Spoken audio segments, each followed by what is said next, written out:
great hall of the Justice League, there are assembled the world's four greatest heroes, created from the cosmic legends of the universe.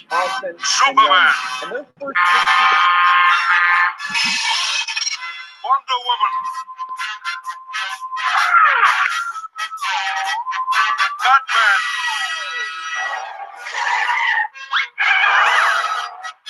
Aquaman,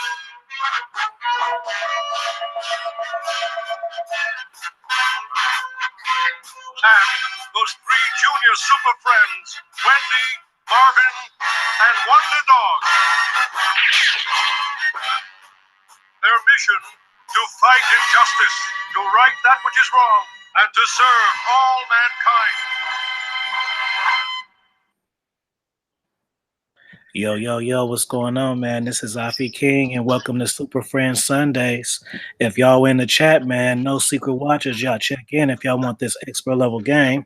Right now, we have the infamous Lawrence D. Adams, and we have Attraction Mansion, Wiz Kid, Rare Pisher Hoveness will be checking in shortly. So, as for now, y'all check in the chat. We're talking about being a man, and I thought it'd be kind of cool for Wiz Kids to start it off about being a man since he's a young man and he has a perfect perspective of being the man that he is as far as being a teenager and about being the man that he wants to be. You understand what I'm saying? From being to school and whatever influence he has at home and even the influences that we have on him. And we all learn from each other. So shout out, man. Make state your name, man, in case anybody who's new and they don't know who you are, man. Tell them. All right, cool. All right, they call me the whiz kid over here. I'm Attraction Mansion. Wait, Afi, could you mute your mic for a second? It's like echoing. Oh, okay. Thank you. Yeah, so I'm Attraction Mansion. I work a lot with like the younger people, like the high schoolers, college, but like work with all of them in general. And yeah, so check out at Attraction Mansion on Instagram, Attraction Mansion on YouTube, or Attraction Mansion on my Patreon, which I just started with the content. Now, getting into what being a man is. For me, obviously, I don't have as much experience as Afi does, or as Lawrence does, or Red Pill, but what I do have is the knowledge of going through the experiences as I am right now.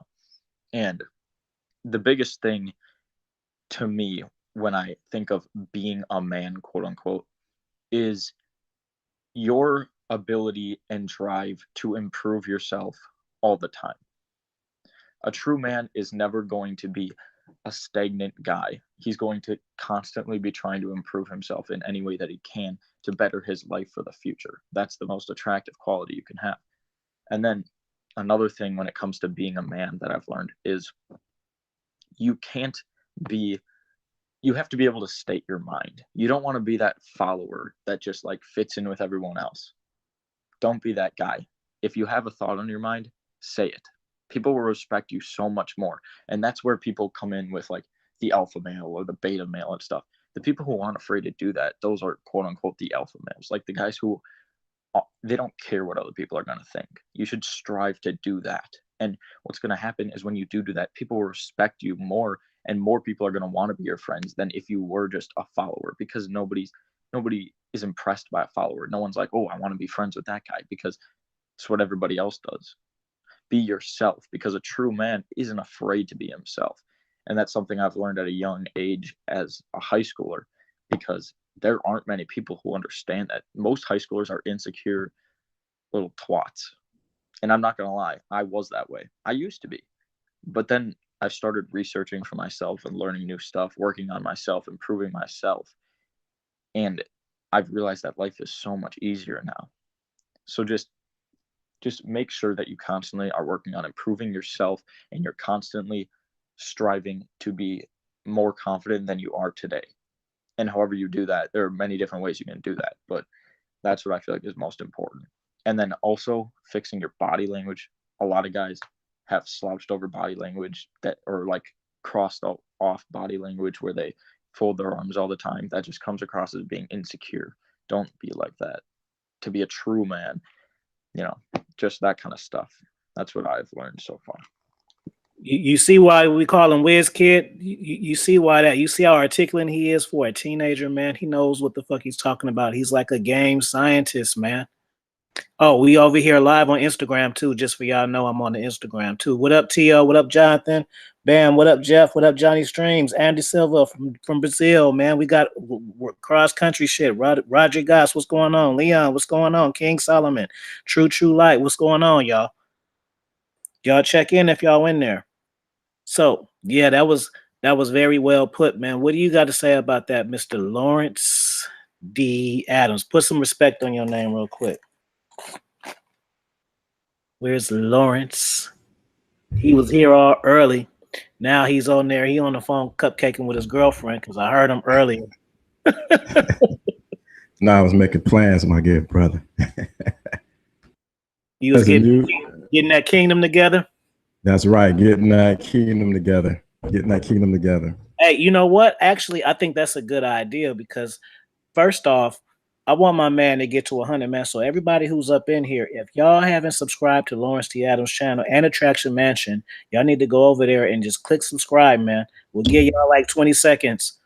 And then before we continue, because I don't want y'all to say we don't have time. No, I'm giving y'all the time right now. It take 5 seconds. Boop. And then you won't, man, because he about to get that first little honey subs, man. And it'd be nice to get it tonight. You know, I think that'd be only fair, but his last drop that he made, matter of fact, if you could put the link in that drop for that, it's about getting your kingdom together. And I think that's a part of being a man as far as in the dating scene. Yeah, it definitely is, because I think a lot of guys only think about getting the woman, but they never set up their kingdom. And what I mean by kingdom, I mean they never set up their house for the woman for her to come over. And what I mean is it's not clean. It doesn't smell good. The toilet's not clean. Different things to maximize the time that she's over there. We got to understand that women think differently from us and they perceive things differently. It's not a bad thing. It's just who they are. But you want to make her as comfortable as possible to get the maximum results for why she's coming over there. One of the things about my place, they said it's so quiet, it's so clean. And I said, yeah, and it smells so good. I said, you know what? I said that I do that not because of them. That's the key. Most guys miss it. They try to do it to impress the woman. I'm not trying to impress the woman. I'm doing it because that is what I do to keep my kingdom together, because it's a representation of who I am. Right. And I think a lot of players don't know, because having female friends, you get disqualified. The bathroom is the main shit, fam. This is the thing. When the women ask y'all, can you have a bathroom? They're not fucking using the bathroom for reals.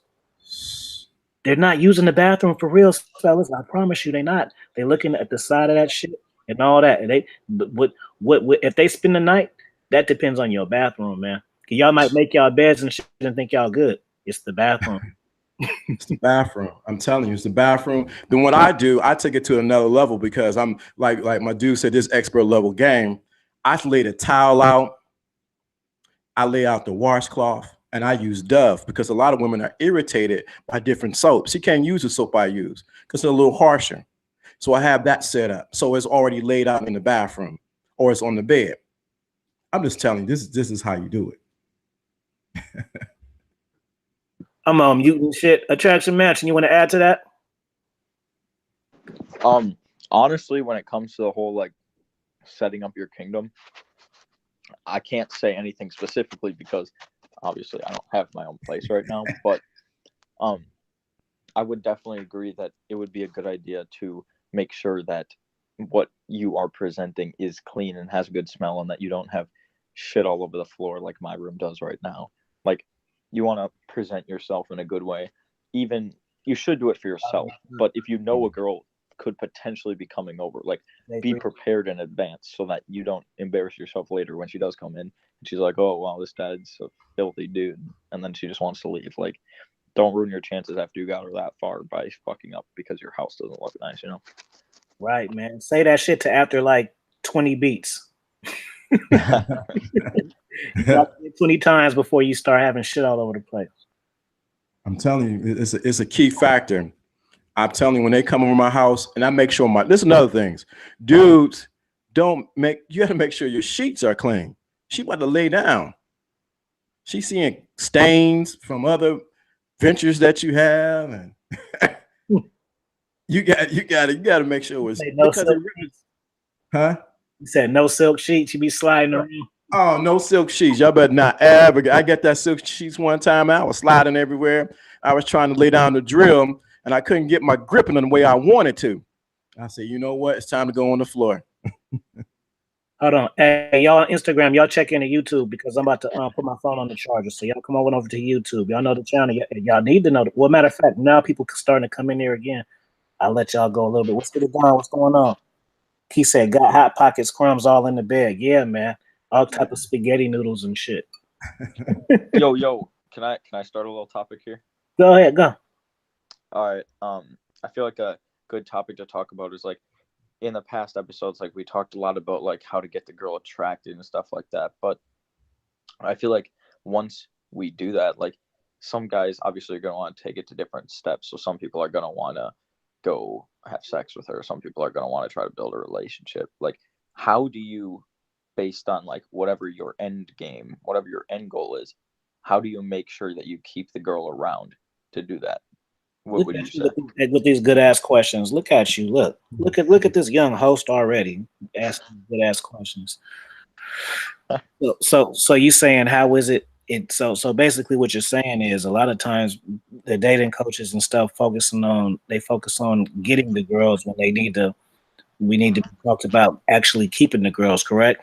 Yes, because I feel like a lot of guys don't understand that like the game's not, it never ends. It never. I don't understand that. It never ends. Well, in order to keep it, I'm gonna start this one. In order to keep a woman interested, you have to be interested yourself. You see what I'm saying? I mean, just reverse it. If you are dating a woman and it's her intrigue that interests you, is if you trying to fuck a chick, it's the chase of trying to fuck that makes it interesting. Exactly. You don't know what's coming next. You don't know what's coming next. You're hoping, ooh, I got the second base. I got the third. You have something to look forward to. So in contrast, you have to give the woman something to look forward to. Yeah, I agree with you 100%. Through words and actions. Because one of the biggest things is like guys will like do this stuff to attract her, but then like once they do, they'll forget about it. Like keep it going. Like keep her on the edge a little bit. Keep the mystery, keep the intrigue. Don't let her have sex with you all the time. If you want to have sex, you have sex when you want to have sex. You can deny her. When she's trying to kiss you, just say no. Like keep her on the edge. Never make her feel completely comfortable. And then she'll always be intrigued by you. She'll always still keep that mystery with you, and that's what you want. You never want her to get completely comfortable. What would you say, Lawrence? And y'all put some questions in it. Lawrence gonna spit, but put some questions in the chat too, so we can follow up with the questions. Man, you threw down some good game because that's pretty much what I was going to say. You must maintain that mystery, but you gotta keep her on her toes. You gotta keep her always wondering, always anticipating. And like, even with the sexual part, I always have her anticipating what I may do. Then I get her to the point, and then I may pull back. So it's always a point of anticipation. You don't want her to become in a rut with you. I messed up many times getting in a rut with a particular woman. And what happened is the relationship begins to deflate. So what I did to get it back alive was I backed away. I started talking different. I started telling them what I wanted to do. Look, I want you to come over. I want to do something to you. You better lay down. That completely changed the dynamics of what was going on with me and her. Now she's intrigued. And a lot of times guys get complacent because they got what they've been chasing or what they've been looking after. You cannot become complacent. The game, even if you're married, because there's some guys that are married that may listen to this, the game, even when you're married, the game never stops. And when we mean game, we're not talking about you trying to manipulate someone. We're talking about strategies. The strategies never stop. I don't care where you go. If you do, somebody else will be running game on her. Yeah, let me say something to add on to that there. I feel like also this is a little unrelated, but a lot of guys, when it comes to game, they get all worried about like the fact that like they feel like they're not being themselves. They're manipulating or whatever. But you have to think about this logically. Whenever you talk to some new person, you're never being yourself. You're always trying to come across as better. You're trying to manipulate them into being your friend. You're trying to manipulate them into liking you. Like if everybody was actually themselves, you'd walk up to a girl and say, I want to have sex with you. But guess what? That doesn't work. So sure, you may not be completely yourself, but this is the stuff that gets you in the doors. Like you don't want to be afraid to use this stuff because just make it a part of your personality. Like when you're developing a real connection with her, then make sure you're yourself. Like make sure you're talking about real things and being honest. But like it's okay to do a few things to get yourself in the door because that's how you're going to get her attracted in the first place. That's good. I think a lot of times guys, when you just piggyback on what you just said, guys who not come from their core. When I mean they don't come from their core, they are afraid to say what they want. I've seen it happen too many times. The moment that I said what I want and was unwavering about it, I got it. The moment I was undecided, putting her slightly in my mind on the pedestal, she felt the shift in energy and she began to recoil back. So it's important that you come from your core, like, look, this is what it is. I want to do this. I want to participate in that. You have to be completely honest with yourself. Women love it because you're straight up with them. We've been taught and programmed in this society to think the opposite.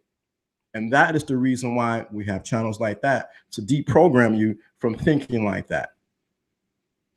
Yeah, and like you said, oh wait, I just lost my train of thought.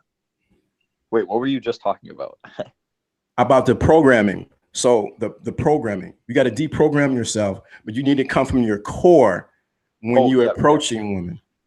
Yeah, I feel like a lot of guys feel like in order to keep a girl to like them, that they have to like please them and make sure they're always happy. So they'll just be really agreeable. Like you can't do that because as much as like you think logically that should work, women respect you way more when you tell her like straight up how you want things done, like how you like things, and not just be like, oh, whatever you want, it's okay, honey, whatever you want. Like, don't be that guy because you might think you're being nice, but in the long run, you're being an asshole because you're not being yourself and you're not being genuine to her. Ooh. That's just my take. Because when it comes to quote unquote nice guys, they're not nice. They're faking being nice so that they can get a girl, which is actually kind of an asshole move if you think about it. So, just my 2 cents on that. That's funny because nice guys are really selfish at heart. I know because I've been a nice guy. I was trained to be one. Don't do nothing. Don't say what you want. Just say whatever you want. I was selfish because I never really got to the core of what I wanted. You gotta, this nice guy thing got to drop. You got to approach not just women, but you got to approach life this way. See, a lot of guys think they need to approach women this way, but they never test it out in their own personal life. So you get now in front of a woman, want to get hard and want to, I'm coming from my core. I'm doing what I need to do. Are you like that in life, going after what you want, coming from your core? It always starts in you. And once you realize it's starting you and you're practicing on other things outside of the woman, when it comes to the women, it becomes nothing but butter, baby. She just melts. Yeah. Like that. Hey, I see a good question. It said this is from Andre Silva. He says, when dating women for a long-term monogamous relationship, is her sexually past relevant? That's a good one.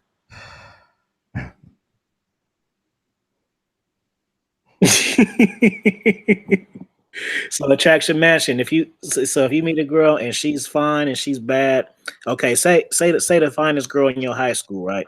Right. So whoever it is, what's her name, Christina, whatever the fuck it is. So that's she want to be your boy. She want to be your girlfriend, right? She slept with 20 dudes. You know that. So how do you feel about that? Honestly, I feel like she's one of those girls who mess with grown dudes. So she got 20 bodies. Yeah. But she the last one in the school. Everybody wants her. What are you gonna do? I think I would be the guy, like, I feel like it really depends on the guy. Like, you have to think about your own values in the situation. Like, if you're just trying to have a one night stand and she's hot as hell, you know what? Go for it. Like, if that's what you want to do, you know? Like, I myself, like, I don't like to have sex randomly. Like, I like to have sex when it's with someone I actually care about. So in that case, sure, maybe I'd get to know her and see like what she's really like, but that'd just be a red flag to me. But it also show that she's more experienced at the same time. So it's kind of like what you value yourself, I'd say. I see you shaking your head, Lawrence. What you got to say, man? Man, I'm gonna tell you, it's a two-way street here. On one part of it, I don't even care. Now, if I'm trying to take this to another level, that may be some consideration. But if I know she's smashing everybody, I do have, me personally, I can't speak for everybody. I have a set of standards when I don't want to do it. I don't want to know my dude over here and my person over here at smash and we all communicate. I don't want to know that. That's too much for me. But if I don't know that, I don't care. I'm going to hit it. But if it's going to be long term, I'm going to ask some probing questions, because having sex with men, anybody who this is the principle. Any person who enters the other person must submit. So when you enter a woman, they must submit because you are entering them. And so a lot of times now she has submitted to so many dudes that she cannot connect with you on multiple levels. Mike, your answer was good. Yeah, that's a good answer. Well, can I say something else that's like related to the topic before that quick? Go ahead. All right. Well, I'm just gonna drop some shit here that I just learned a few days ago, doing some more research. Nowadays, about 50% of all marriages fail in the entire world. About 50% of all marriages fail, and there's one big reason for that, and it's that whole movement, like the feminist movement, like that kind of stuff. Because what it's doing is it's making men believe that in every way men and women should be equal. Like in society, sure there are plenty of ways that everybody should be equal, but when it comes to relationships, equality doesn't work biologically. Like, you should respect each other, but back in the day, back in like the 60s, 50s, it was always the man was the head of the household and the woman did like other stuff inside the house and like supported stuff. Now, if that's not the way you want to do it, that's fine, because I think it should be almost 50-50, but the guy has to have a little bit more of the leader in him. It's got to be like 60-40, because the guy has to be able to lead or the woman won't respect him. There'll be no sexual tension if there's no leader there. Like, I just feel like guys have to understand that, because nowadays the divorce rate's at 50%. Back then, 10%. So it's just facts. Like, some people might think this isn't moral to say that. You be the judge. You be the judge. I'm just saying what I found online or what I've read from different research and different studies that are done. And that's the number one reason why there are lots of divorces nowadays, is because of that and the problems that stem off of that. Go ahead and preach, Wiz Kids, with that grown man fucking game. That's why I like you, man. That's why I like you. What's up, Delano on Instagram? Yeah. What's up, King Solomon?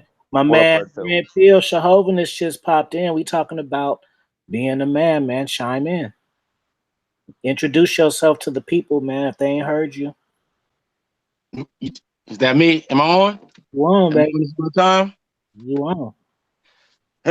Excuse me. Welcome, everybody. Super Friend Show.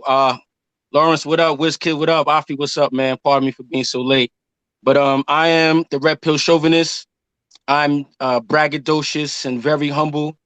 I'm the type of dude that doesn't follow society's narrative. Try to find my own answer. Anyway, so that's my little introduction. So what the question is? What is a man in a relationship? No, just a man, being a man. What up? Okay. So the question is, what is a man? Let's start off with what Coach Red Pill has said a man is. A man is a male who can set aside his emotions, control his emotions, and use logic and reason to come to the most fitting and to come to the most reasonable outcome. So just say that one more time.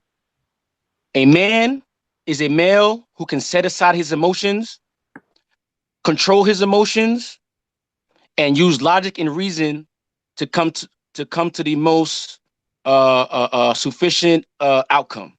So that, in a nutshell, is what a definition of a man is to me. And with that definition, I find that there's a lot of grown males walking around as opposed to men. Just look at society in general. I mean, I don't know. We could talk about I don't know single parent homes, because it goes both ways. We could talk about the women, but we can also talk about the men. If we're talking about men, all right, that man knew that he laid down with the shorty with no condom, but splashed up in her, got her pregnant, and is not taking care of the responsibility. Like, they could say, well, shorty told me her period was coming this, that, and the third. She was on the cycle, or, she took the pill. But in all essence, like I said, to be a male, you have to, use logic and reason. You have to set your emotions aside. So I've had my people, some of my best friends tell me that I've known for 20 something years. They've been dealing with a chick for like 10 something years, whatever. And, they talking about they don't want kids with the shorty. They don't want to marry her. But they going in there with no jacket and splashing and swimming all up in it. So I'll be like, yo, you ain't worried about, like, getting her pregnant? Be like, no. I was like, oh, she must be on the pill. They're like, nah, or sometimes they say she's on the pill. And okay, a side note with that, being on the pill, when I lived with my shorty, she was on the pill. Even living with her, I can tell she did not take it every day. That's me living with her, me being on top of, like, yo, did you take the pill today? Like, yo, come here. Let me open up, put it in. Now, if you don't even live with shorty and you're gonna believe that, and you're gonna basically base your life, like risk your life on her taking the pills when you're not even there. Besides that, another thing I've been hearing from some of my dudes is, oh, nah, she told me about her cycle. So I'll be counting her cycle. So I know, we go right now. I can splash in her for the next 10 days, whatever. But I'm like, yo, you're not there to check to see if this is actually the first day of her cycle. This is the last day of the cycle. You're not no biologist. You're not a gynecologist. So I don't know how you even, but the fact that you even, again, risking your life on this just to get some snatch, to me, that's immature. Now, if you go in that direction and you get shorty pregnant, man up. That's your responsibility. That's why you splashing in her raw. But I don't know what y'all said already. I don't want to, overstep something y'all already said. I don't know if I went on a tangent. So y'all put me on to where we at right now. You all good, man. I'm all good. All right. Yeah, get my man a question in the chat so he can elaborate. Yeah. Hit me with a question, man. I don't like just talking on a tangent, man. I just okay. Look, Jonathan, Modern Life Dating popped up in here, man. Yes, sir. Right. What's up? Special guest. I got to turn off my camera. What's supposed to be on? How you guys doing? Doing well, man. Welcome. Introduce yourself to the viewers, man. Let them know who you are. Basically, I'm Jonathan. I live out in Tokyo, and do a lot of helping out guys figure out their masculinity and their manhood. And even though I didn't come from the most like cherry, like how do I say, white picket fence, nice beautiful background, I was able to chase after my dream and make what I wanted my reality come true by ended up in Tokyo and living my dream out there. I'm on vacation now for you guys to see me on Instagram. So yeah, just wanted to drop in and show some love, say what's up. So what's your definition of being a man? Because you are a man, and what is it as far as, like, not even as far as women, just being a man first before anything? Just that you're your own man, that no one can really tell you what to do. You make your own money, you make your own choices, and you walk your own path in life, and people get out of your way. Oh shit. Hold on. Oh, I had a thing on mute. Y'all heard what he said? He said that. Yeah, I heard him. What you got to say, Attraction Mansion? Wait, what? I said, what you got anything to say to add to that? No, not specifically, but let's, if you guys are down, like, should we talk about like how we first discovered game, like how we first like what was like the first thing we encountered that like showed us that there's a different side to this, that there's the red pill side, not just the blue pill side that you're trained as a kid to think about. Like what was the one thing that you first like I know that we've talked about like our inspirations before, but like what's the thing that you first researched on that just opened your eyes and you were like, damn, like there's this whole other side to it? You know, I'm gonna take your question I'm gonna twist it just a little bit. As far as not the first thing that I did, as far as my journey towards red pill ship, I will go as far as telling you the first time that I saw a glimpse of the red pill life. All right. So I remember being like, I must have been about 13 years old. 13, boom, freshman in high school, and there's a Haitian family down the block. They moved their cousin from Haiti. The dude must have been like maybe 15, 16 years old. All right. So I say all that to say, when I was 13, I was into, into my looks, into fashion, or whatever you want to call it. I was vain, put it like that. And him coming from Haiti, he didn't have like the the most stylish clothes. He wasn't, for lack of a better term, he was the best looking dude in the group or whatever the case may be. And he didn't speak English that well. All right. With all that being said, when this dude came out here, yo, the amount of chicks this guy was bagging and just taking home same day game, it had me look like, wait, hold on, wait. But he doesn't have the looks per se. He doesn't have the clothes per se. He doesn't have the money. He's riding around on a bicycle, gaming these women. That's the first time I had a glimpse of like, yo, it's not about your looks. It's not about money. It's not about you wearing the most, stylish clothes. What I realized looking back, this guy was drowning in confidence. That dude's confidence was through the fucking roof, man. It's now that I look back to understand, like, that's the exact reason why he was getting all these women. Because when I can see it now. When he would first approach these women, like I said, he looked like, if anybody knows who Derek Fisher is from the LA Lakers, they used to call him, what's that dude named? Sam Cassell. My man's look kind of like that. You know what I'm saying? So when he first walked up to women would look at him like, yo, ew, like who are you? Like, I can't believe you even walking up to me. But this guy would have this most infectious smile, and he would just have so much confidence. It's like he would talk through the awkwardness to the point where the women would look at him and be intrigued and be like, you know what? Yeah, I'll come to your home. Yeah, I'll come to your basement. Yeah, okay, me and my friend. Yeah, no problem. To the point where, like, I wasn't believing him. Like, I was telling him, like, yo, y'all don't believe you saying what you're doing, man, when you bringing this shit to the crib. He said, word? Say, look, I'm about to bring these two chicks to the crib, man. Come to my crib. They coming at 3. Come to my crib at 2:45. Wait in the laundry room. Just stay right there. Don't say nothing. Long story short, I saw him have a threesome myself, looking through a peephole through the laundry room, man. That was the first time I had a glimpse of, oh shit, this shit is real. Like, you sound like you were describing me the whole time. You got I'm telling your life story. Yeah, like, hey, by the live data, Jonathan, you tell me what you think, because you in a relationship, so I think you can get some real fire game right here. Jonathan, he's smiling. I already know what you're doing. You was in the bed. You put it on mute, man. You getting in real quick. Lawrence, you want to speak on it? You shaking your head. I see you. I actually can't think of right off the back my first wild moment into it, but I had older cousins that should have jumped in. No, SJ3, he said he should have jumped in when he seen the threesome. Right. I had cousins that were older that stayed around us or with us and things like that. They were way older. They were like in their 30s. But I noticed that the lady across the street had a husband, completely beta. He would leave, and my cousin would go over there and spend a little time. I say, this don't make no sense. He's like, oh, go out and play. I said, something ain't right here.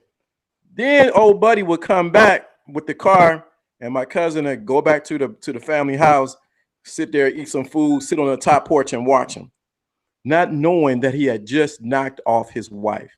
I was like, wow, this is for real. I had to be at least around that 13 or 11 years old, because I stayed with my grandparents for a little bit. And I was like, this is amazing. But my cousin was notorious for running through women. And I didn't understand it completely, but now I do. Hey, real quick, I want to play a game real quick. This is what I want to do. So on my end, it's 9:05. So obviously we're hours apart, but the minutes is still the same. So from 9:05 on my side, so let's just say from 05 to 09, I want y'all to ask the most fierest, randomest questions in the chat. And I want y'all to direct it to who y'all want to ask it to. It can be Jonathan, you sucked pussy before. It could be Red Pill. You ever had a threesome? Lawrence, you ever got slapped by a chick? Whatever the fuck. Put the questions in right now. Y'all got 5 minutes, and then we gonna all look in the chat and see. We gonna see who needs to answer the question, because y'all gonna say. So if y'all want me, just put Afi. If y'all want Lawrence D. Adams, just put LDA. Attraction Mansion AM. Get red soda. Red Pill Holiness, just put RPC. And then we'll know who to answer the question. We don't have to even think about it because we all looking at the same thing. So ready, set, fire. Let's see. We all watching. As soon as the question come through, whoever it's to, we're gonna answer it truthfully. Yo, I can't see the chat because I'm on my phone. But if I get one, I'll tell you if you get one. I'll be your eyes. The guy in Japan, that's me. What's up, Quake SRK? Oh, see, see, we had a good question. We had a good question for you, and you was being freaky with the mute camera on. I already know. Hold on, what was the question real quick? This one for you. I took off. I got some Popeyes delivered to my room. Okay, it says sorry to repeat myself.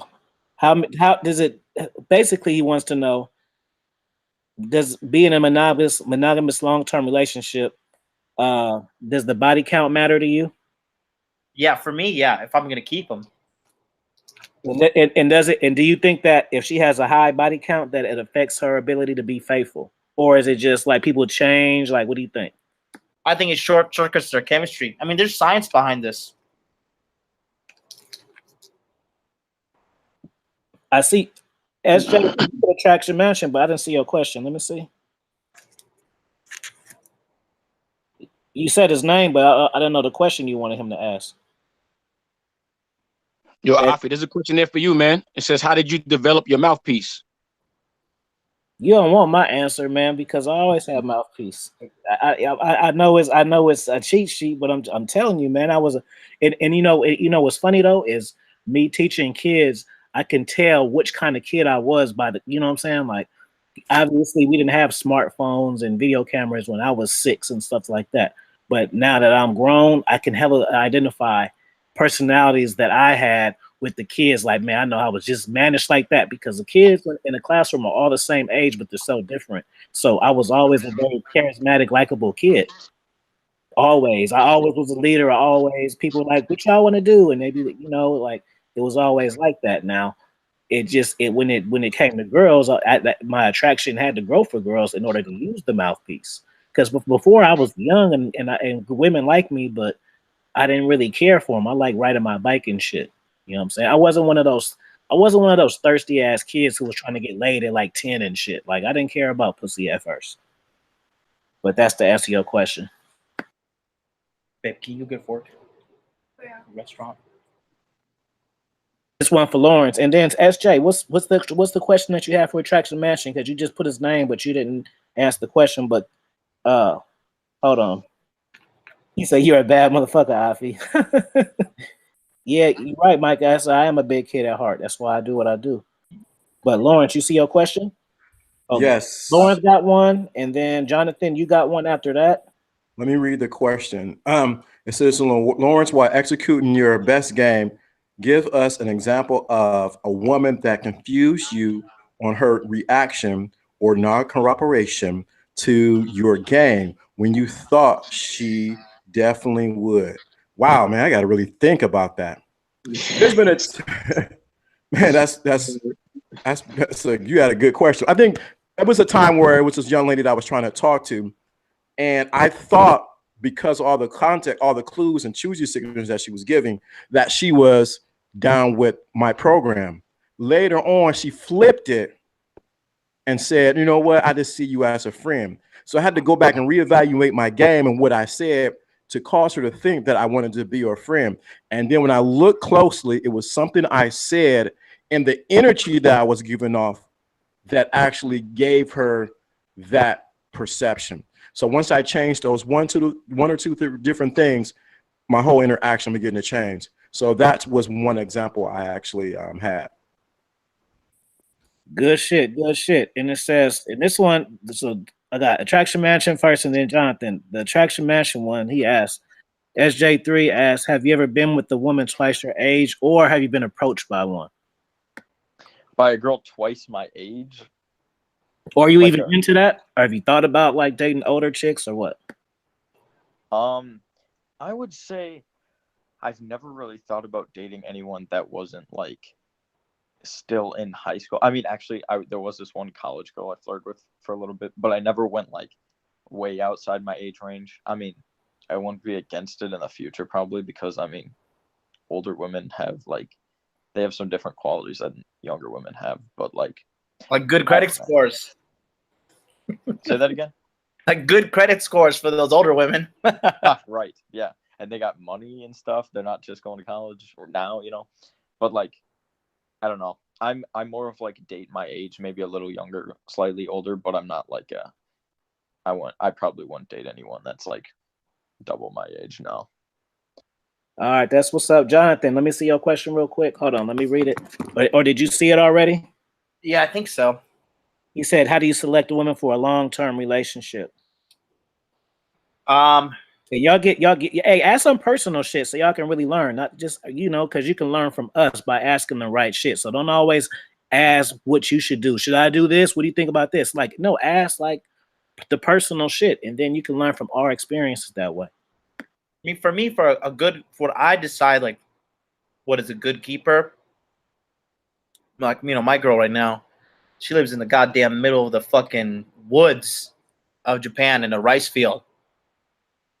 And she comes from like a conservative family. She respects her father. The mother's a stay-at-home mom. She wants to have children.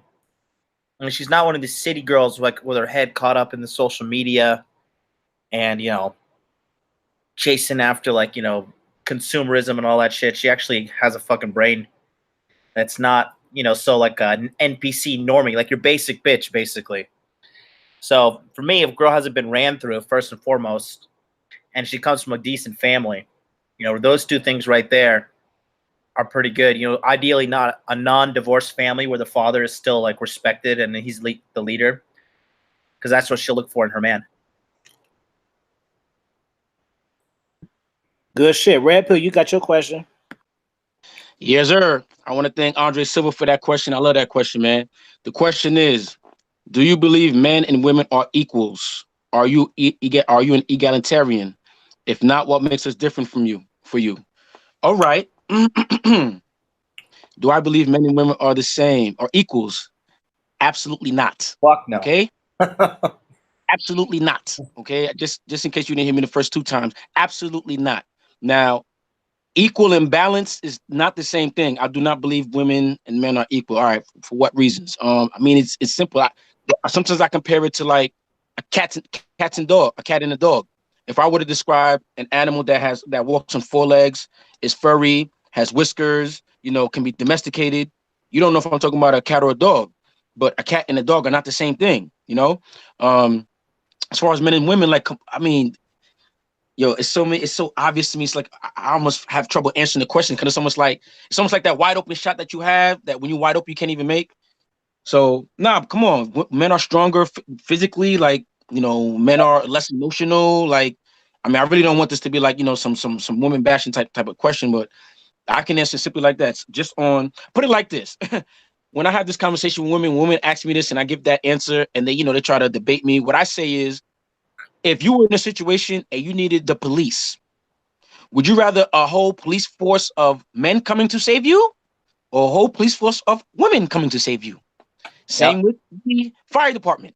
If your house is on fire, God forbid, would you want a whole team of firemen or fire women. And the women are honest enough to say, well, you know, once you put it like that, you know, this, that, and that, boom, boom.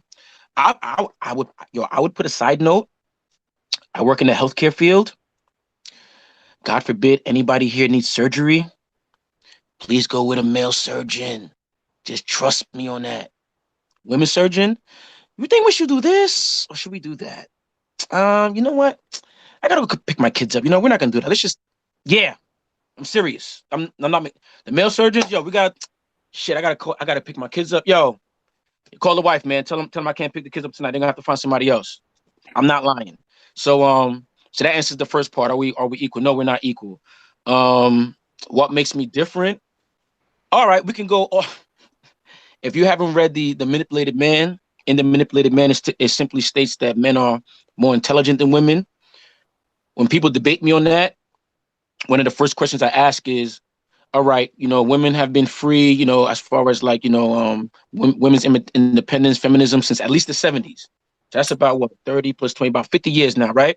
They've been free to do whatever the hell they want to do. So with that being said, in all of the history of mankind, can someone please name me one female philosopher or one female world-renowned genius? I'll save you the time. There is none. But I have had people answer that question. You know who they told me? My mama. Not even. Maya Angelou. Are you fucking kidding me? It's on my shirt. Anyway, with that being said, I say that to say, with all the free lib that women have, why aren't there any female geniuses? Why has there been not one female philosopher in the history of mankind? That has to mean something. Now, I'm not saying women are dumb. I'm not saying women are stupid. But what I'm saying is, if you take the smartest man, the most intelligent man, and the most intelligent woman, if you take the strongest man and the strongest woman, man will always be on top, man. So that's why I said we're not equal. I don't want to talk all night about it. Y'all go ahead. You got another question though. Spot on. I mean, if you look at the inventions as well, you know, it's pure fact. I think women have invented maybe 40 things in total, but men have invented like thousands and thousands of things. Can I speak on inventions real quick? Yeah. Shout out Mark for the super chat. Shout out for the super chat. Men and women, right? I love that you brought up inventions because this was also discussed in The Manipulated Man, which you guys should definitely read. That side note, after reading The Manipulated Man, it birthed the red pill chauvinist. I was always a red pill, but after reading that book, I said, nah, fuck that, man. The world needs to hear what the hell's going on. So anyway, another thing that she brought up as far as intelligence, you're right. Men do invent things. Now let's see why men invented some of the things that they invented. Another difference between men and women.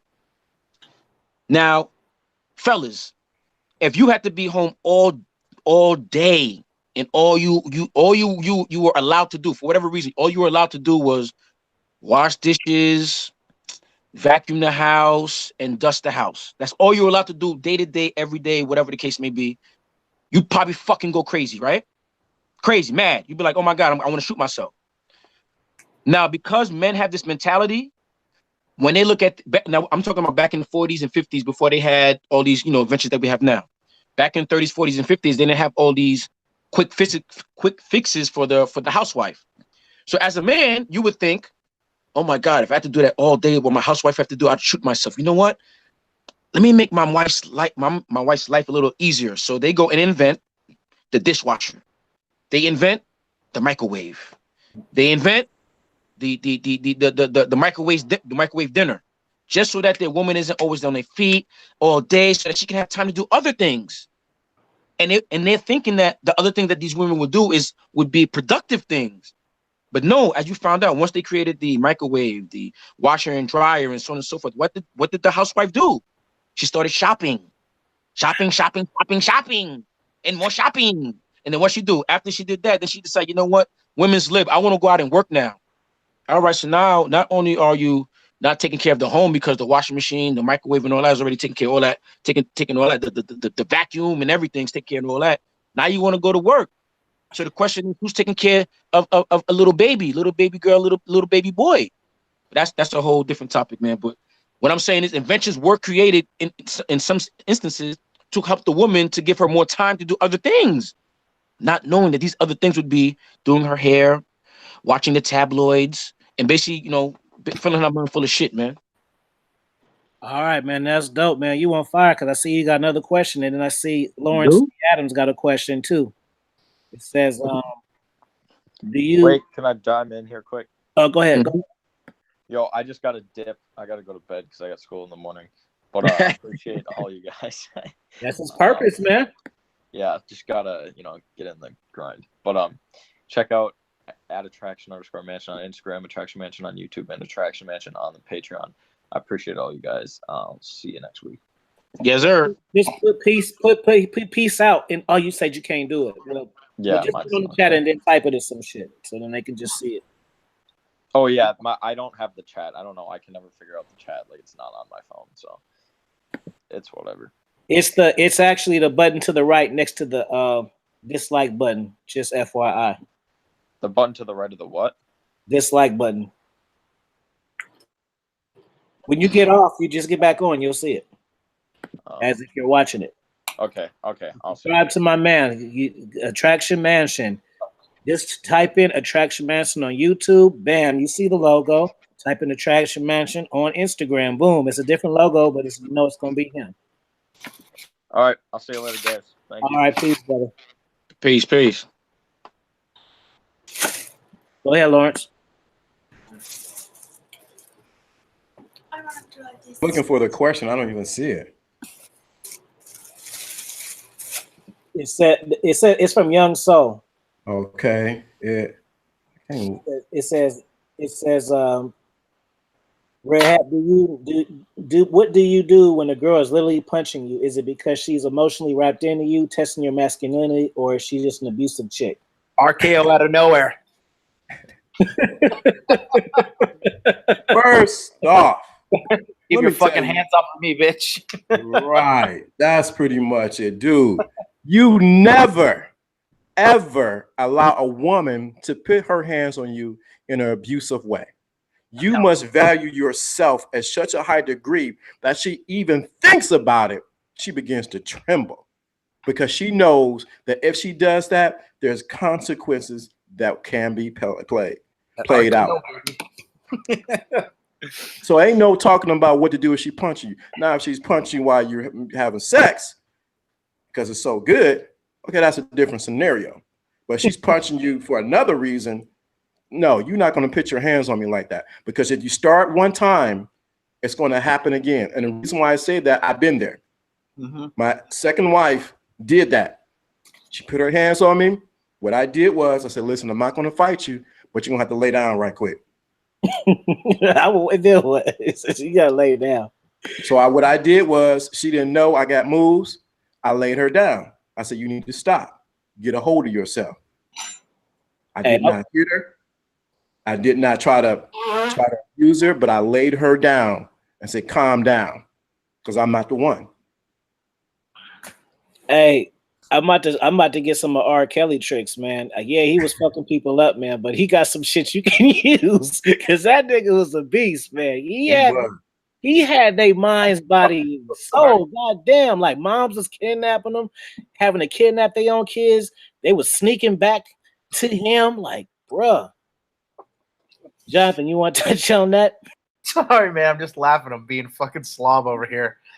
No, yeah, I think, well, look, here's the real deal, okay? If a girl, before a woman actually hits you, she's already been sniffing out how much of a bitch ass you are. And I guarantee you, no woman is hitting, guy like Afi or guy like me, because they know.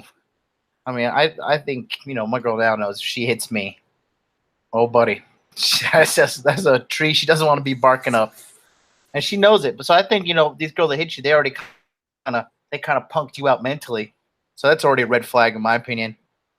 But no bitches to hit me, bro. Just best believe I'll put her head through a wall. Young Soul said RKO. Hold on. Whiskey to Don says, Lawrence, if you could go, but this is good. If you could. Matter of fact, everybody answer this one. I'll answer it last. Lawrence, everybody, if you could go back and tell your 18-year-old self one piece of advice that would change your success with women for the better for the better from the day forward, what would it be? Whiskey to Don, that was such a good question. I want you to super chat. That's how good of a question that was. Wow, that's amazing because on hindsight, I do have one son that will be 18, and I have one son that just turned 16. So I'm constantly pouring back what I wish I knew at that time. So the biggest thing I wish I knew that, you know what, don't be afraid to approach, go out there and get what you want. I tell my sons all the time. Walk with confidence. Act like you own the place. Don't be afraid to approach her. Let her know who you are. I've been instilling them since they were 7 to 8 years old. You are the prize and you are a master. Their grandmother and their mother try to fight it, but I say, you know what? I'm raising men. I'm not raising no little punks, and they're not going to be punked out. So if that was my 18-year-old self, it would be my sons right now. What I pour into them now. You are the prize. Act like it. Walk like it. Expect it. Expect women to comply to you. Now I can go on about this, but that's one of the things I would just say. Have women comply. Have them. Just the other thing. Don't just have them do sex acts. Have them do other things for you. See, sex, it can be easy and they can get out the loop. But if they can start doing other things, it's dangerous. Dangerous. Yes, sir.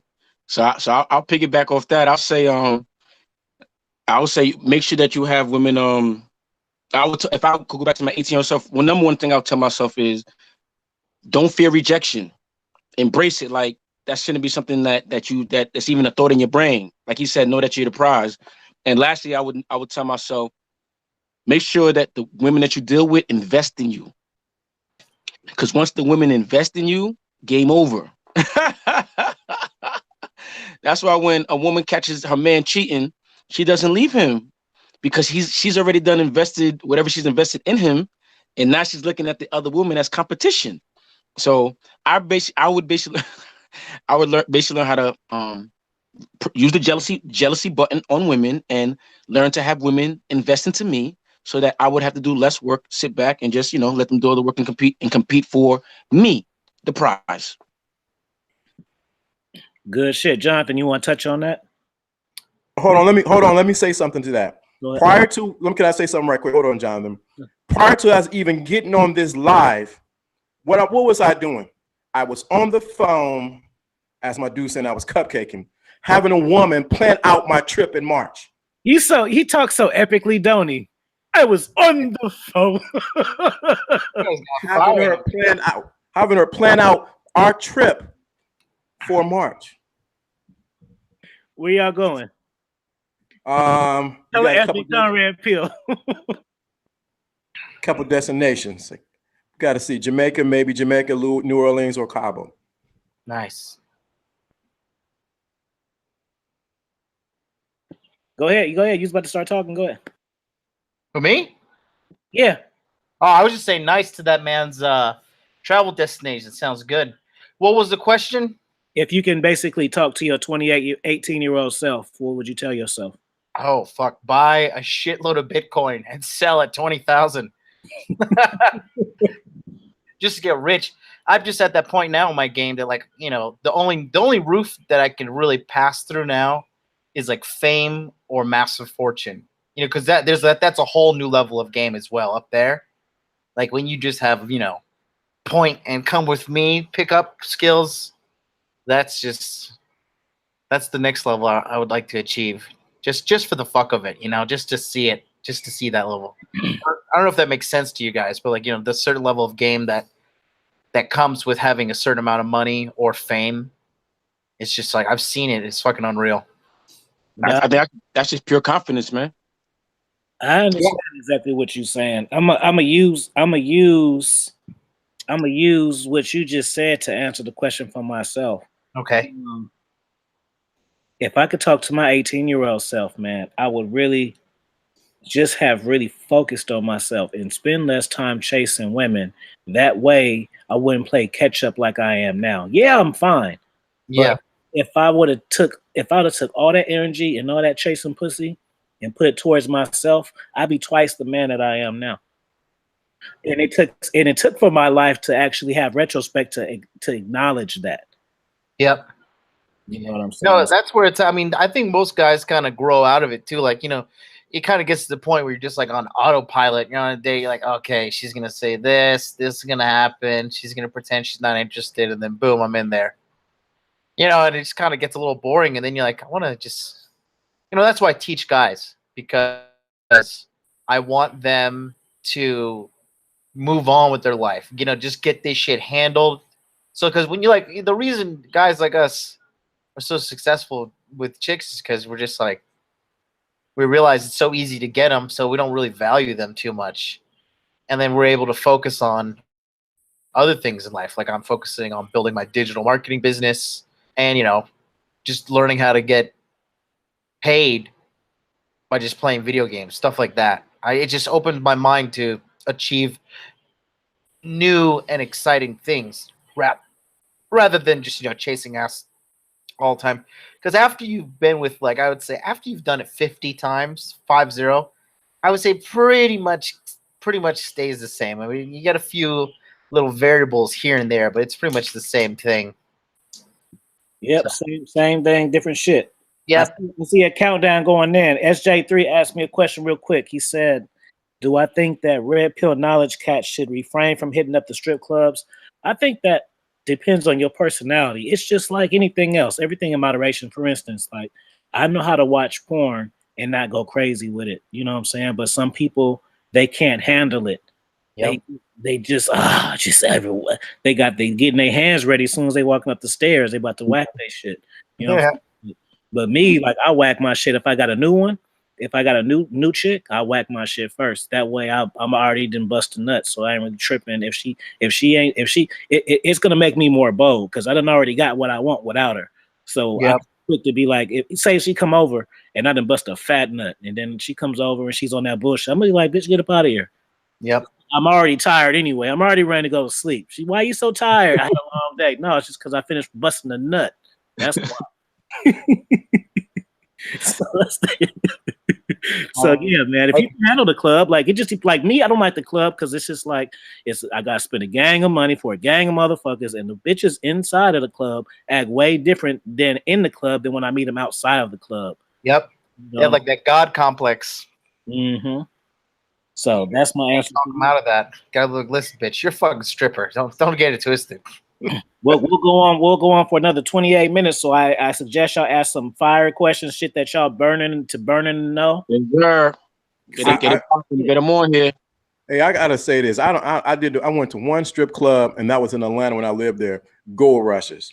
I said, man, it don't make sense for me to circulate my money in here, and I can't get what I really want. When I can get out of here, and I lived in Atlanta during that time, where I can get different girls and different area codes. Why would I waste my time for free? Willing to do all kind of things. To me, the financial part of it did not make sense. It didn't make sense.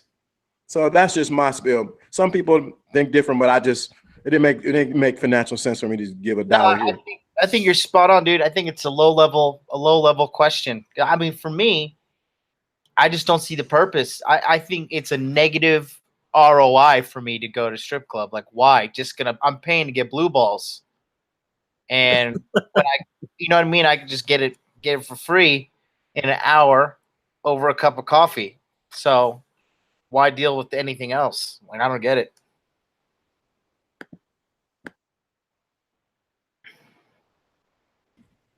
Most cats ain't thinking like that because they're only thinking short term, and they only think about, because this is the other side, the psychological side of it is you're getting something. Michael Cobra in here hey Michael Cobra, I know that's in here putting you putting thumbs down. You want to make up with me? I don't get more than 3 thumbs downs, and I get thousands of views. So I know that's you doing that for the fact that we still on, and I got more than one. You didn't add it to it. So you want to make up with me? You ready to be friends again?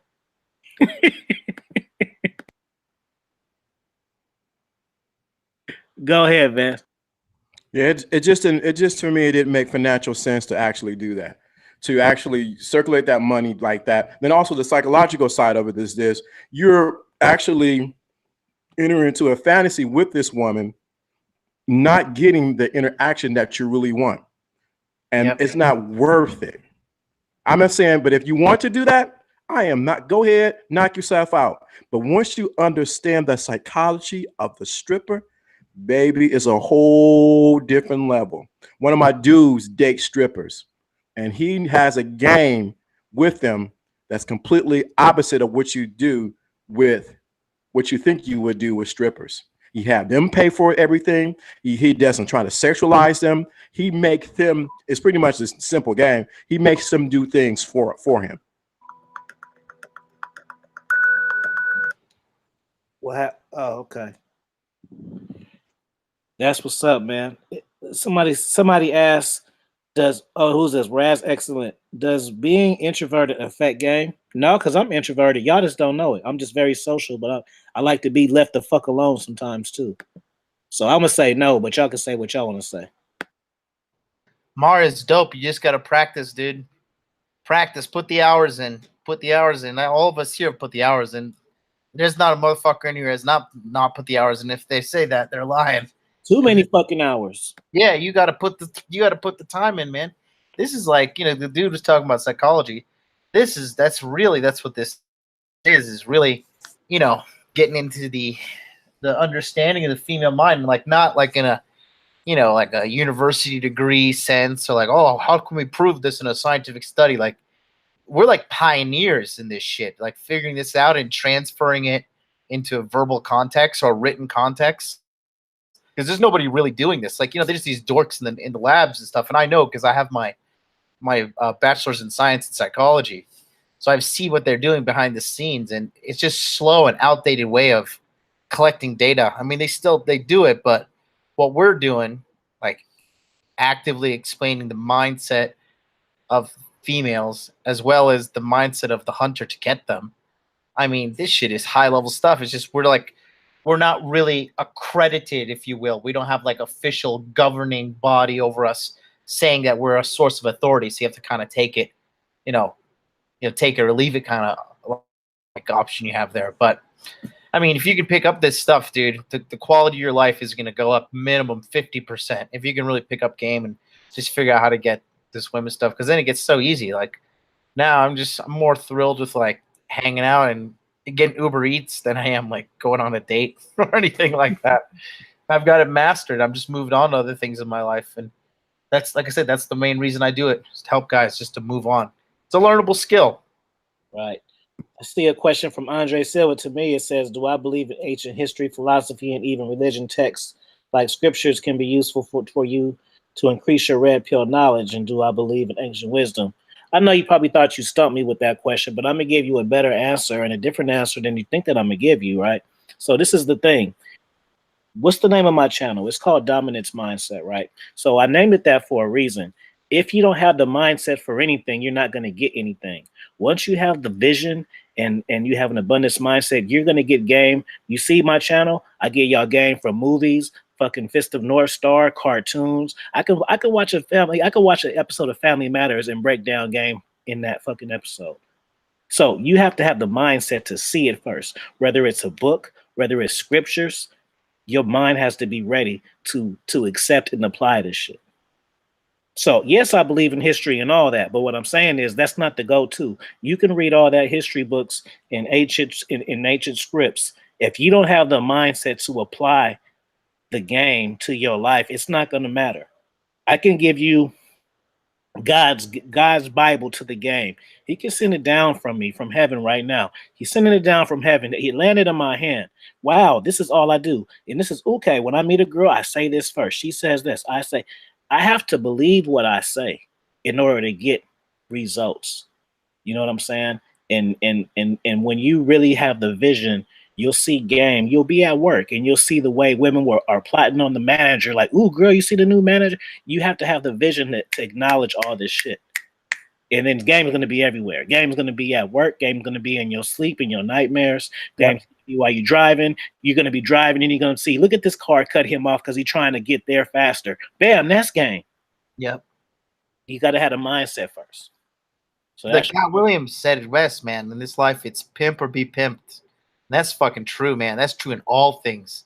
Either you're working for somebody and he's pimping you out, or you got your own hustle, and you're pimping somebody out. If you got, if you're not running things in your relationship, believe me, girl's got you on that board like a pawn, and she's just, playing her game.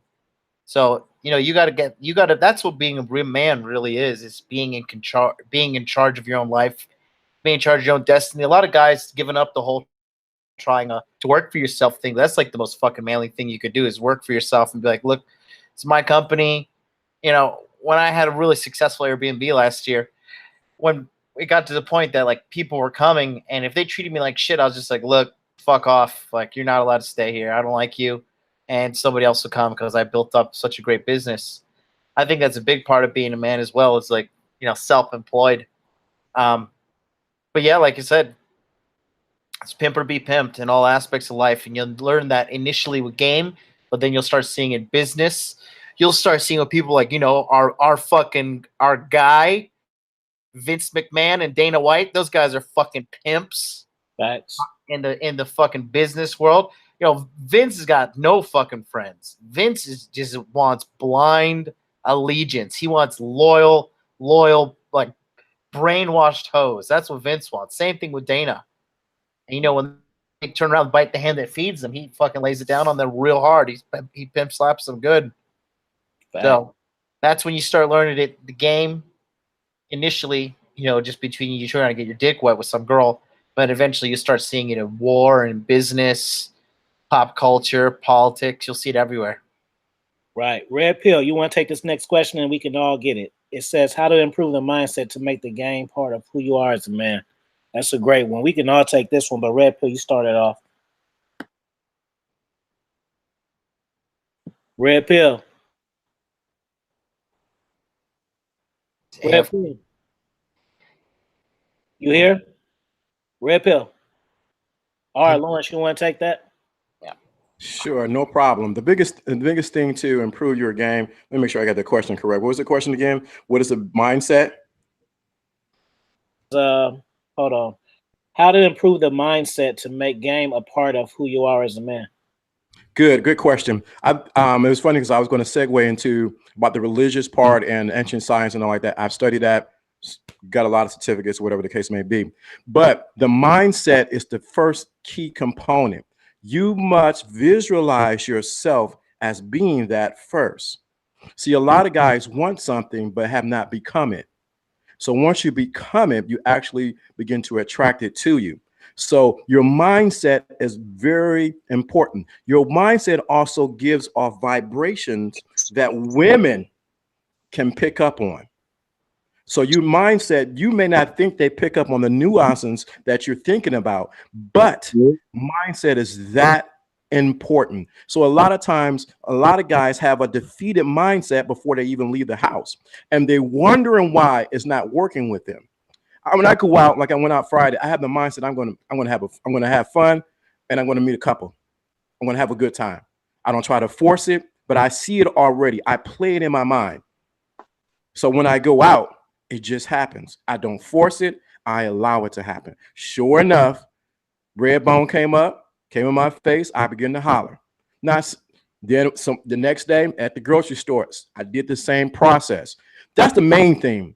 You can have the mindset, but y'all make me want to cuss, and I don't cuss. But y'all got to put in the work. Y'all motherfuckers do that. I cuss for you. This guy's preaching too, man. For all these guys to work. Yo, can you work? I've been doing this. I've been doing this since about 1995. Yeah, we can hear you, fam. Put it on mute. I've been doing this since 1990, about 1995, 93. I've been in the trenches learning, applying, failing, getting back up.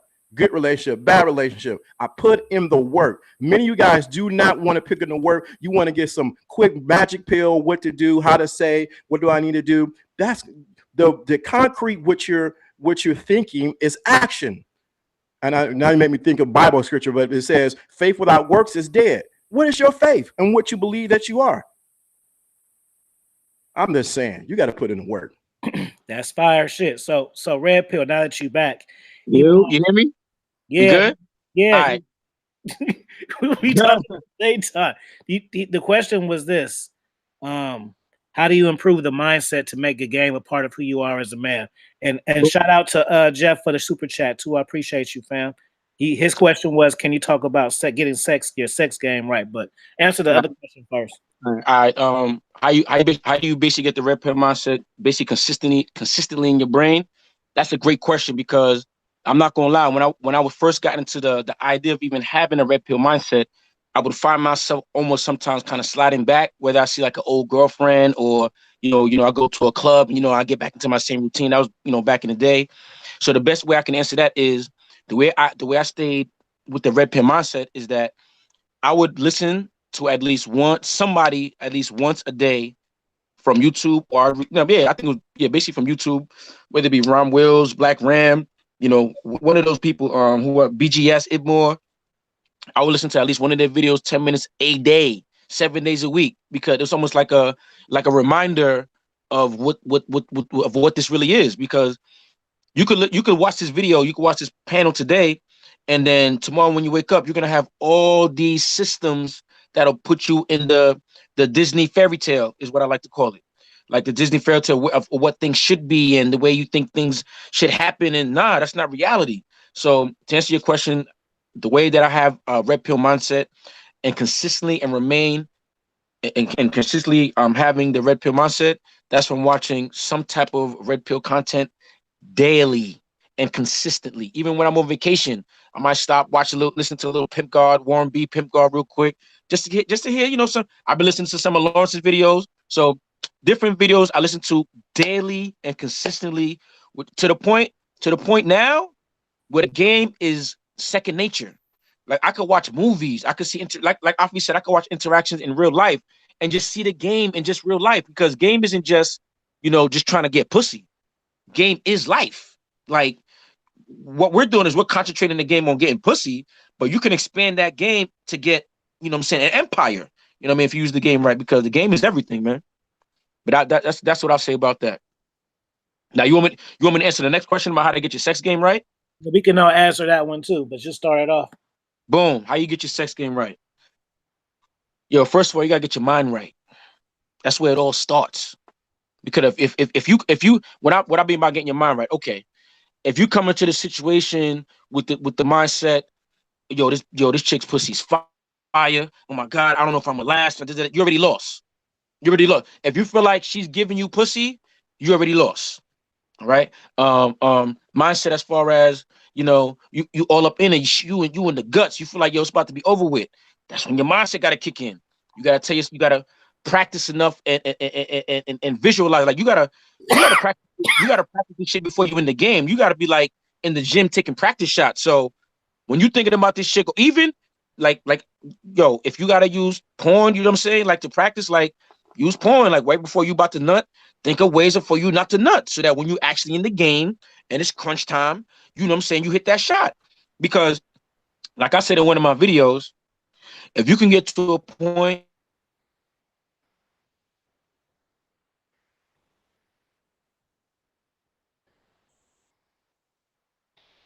There? Yeah, you there? Did I get cut off or did he get cut off? He paused himself because I still see him. I hear him coming through. I think is he lagging out? Yeah. Yo. Yeah, we hear you. Well, let me talk while he tries to get his situation fixed right there.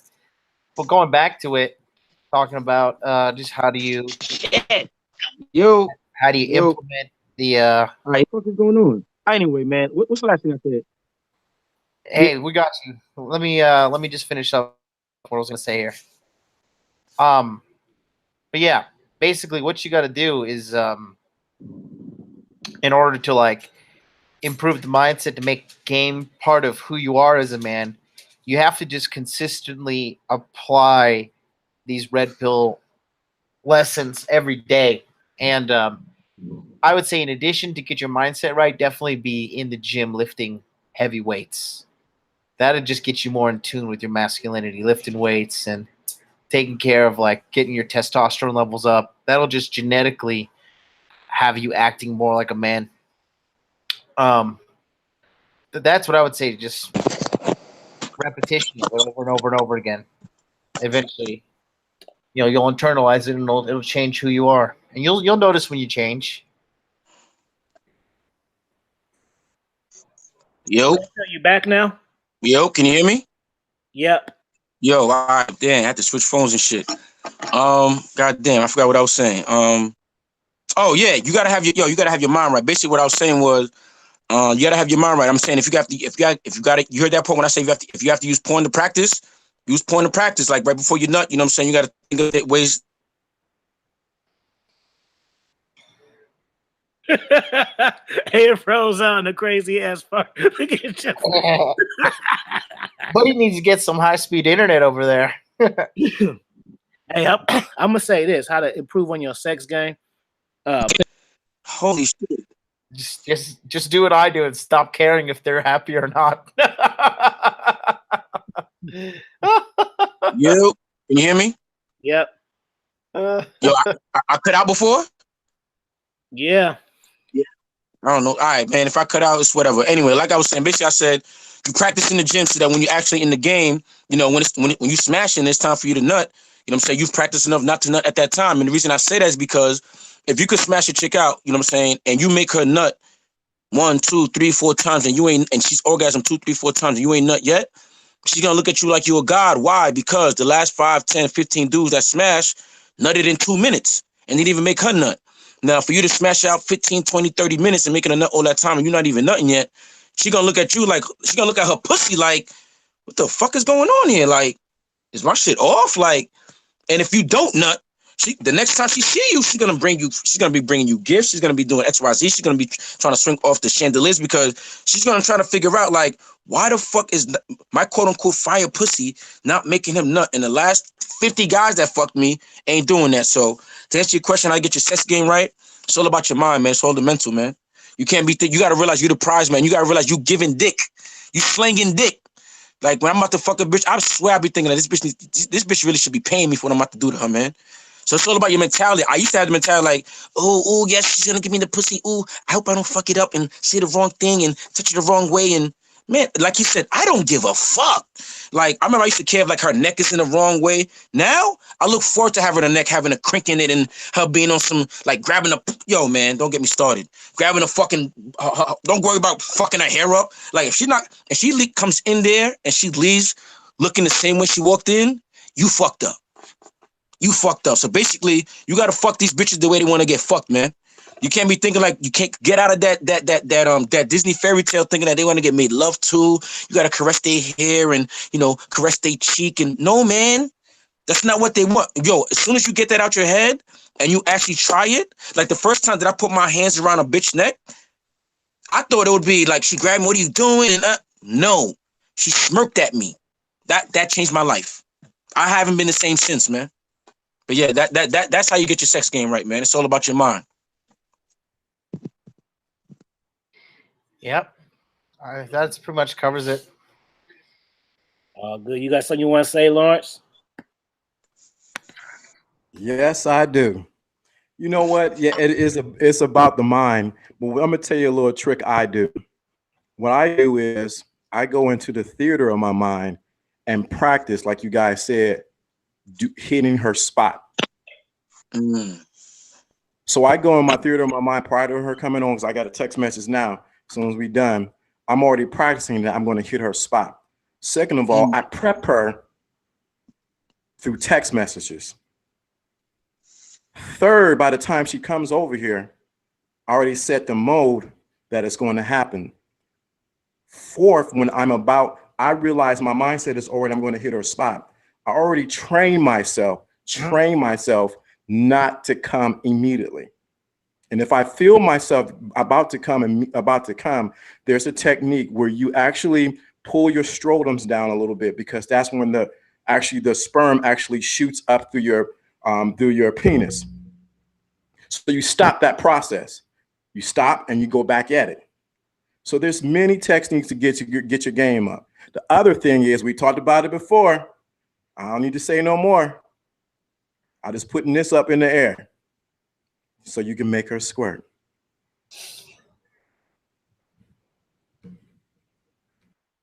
Yo, Lawrence, just so you know, I did my research on that, man. Good looking on that. I appreciate you for that, man. Yo, fellas, see, steel sharpens steel, fellas. Even I learned stuff from this panel, man. All he did was put the mark up. I said, okay. Challenge accepted. I went and did my homework. Thank you, Lawrence. I appreciate you. I can't tell you how last summer was. Just say I just had a lot of wet sheets. I understand and I believe you. A lot of wet sheets. Acting crazy. Where you at? You got somebody else over. Can you just do that? And then I would just come in their face or come in their on their back or wherever the case may be. It wasn't, I wouldn't care about, I'm gonna get mine. I already know it. But once I got you in your head and I tell you to do something and I'm doing this move, and I'm telling you I want you to come because you're hitting that G spot. The lady, and she deleted me on Facebook, Instagram, and everywhere. She couldn't get it anymore.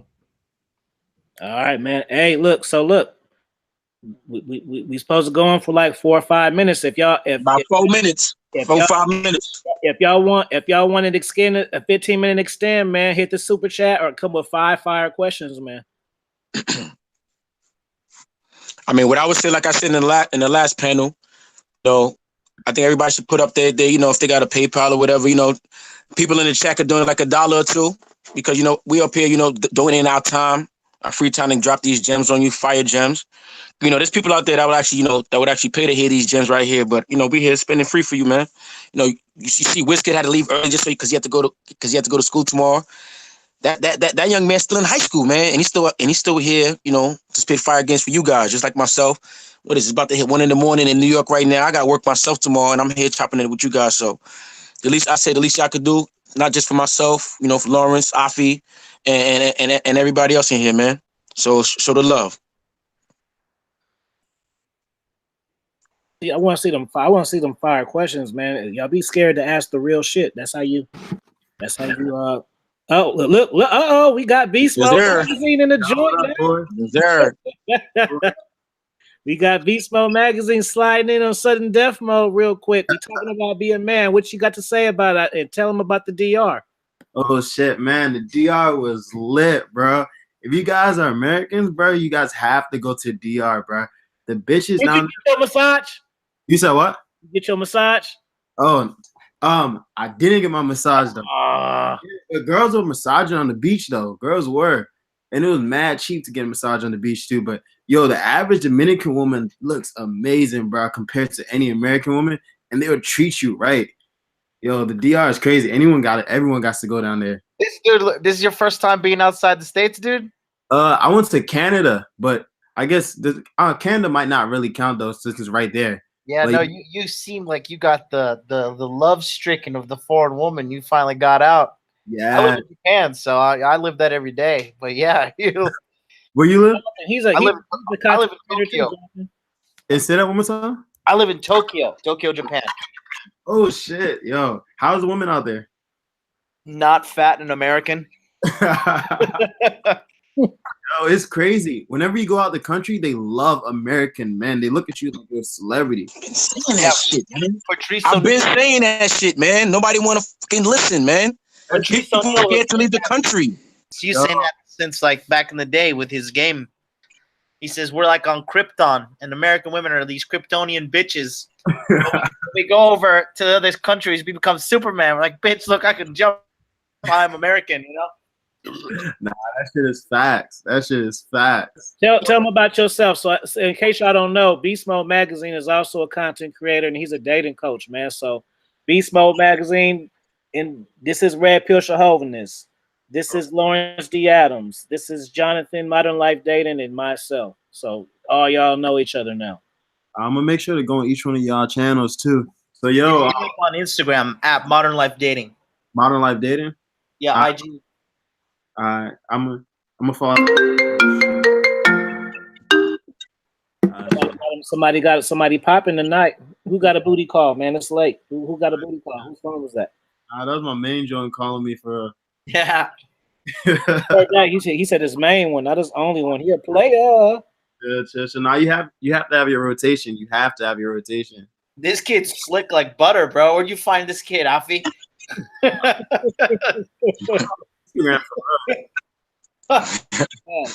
I got vision for game, man. Wherever it is, I like it.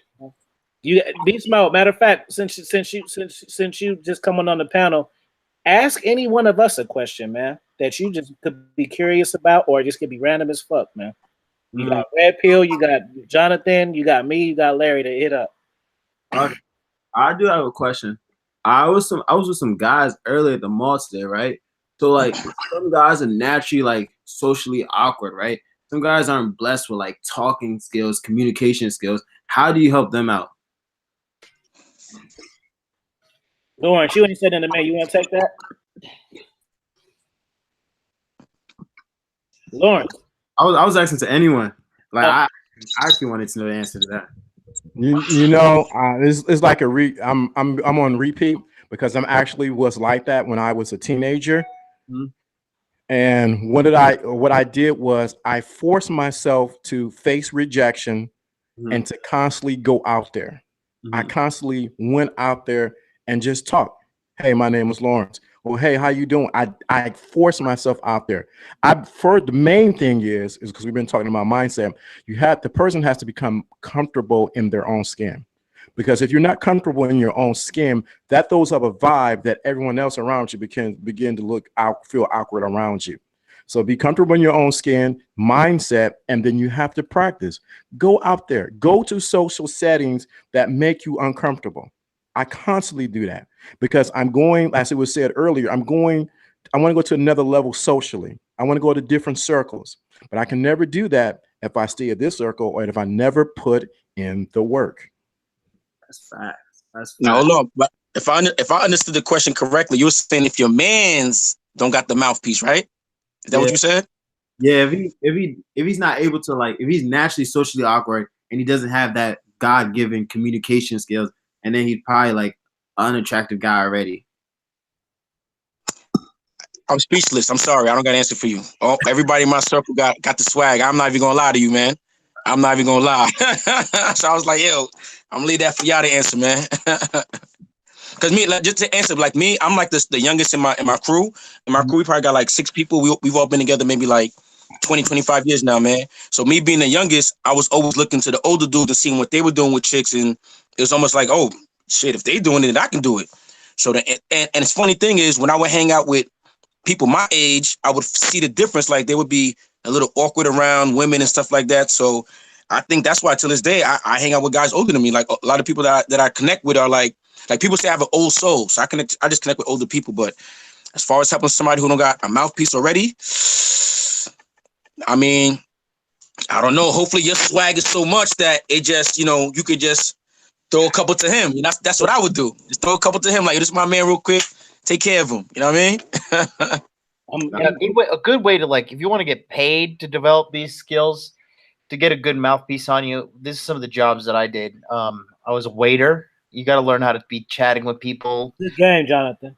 That's really, really right. I used to work at Olive Garden for 2 years and teach you how to balance people out, how to understand human emotions better.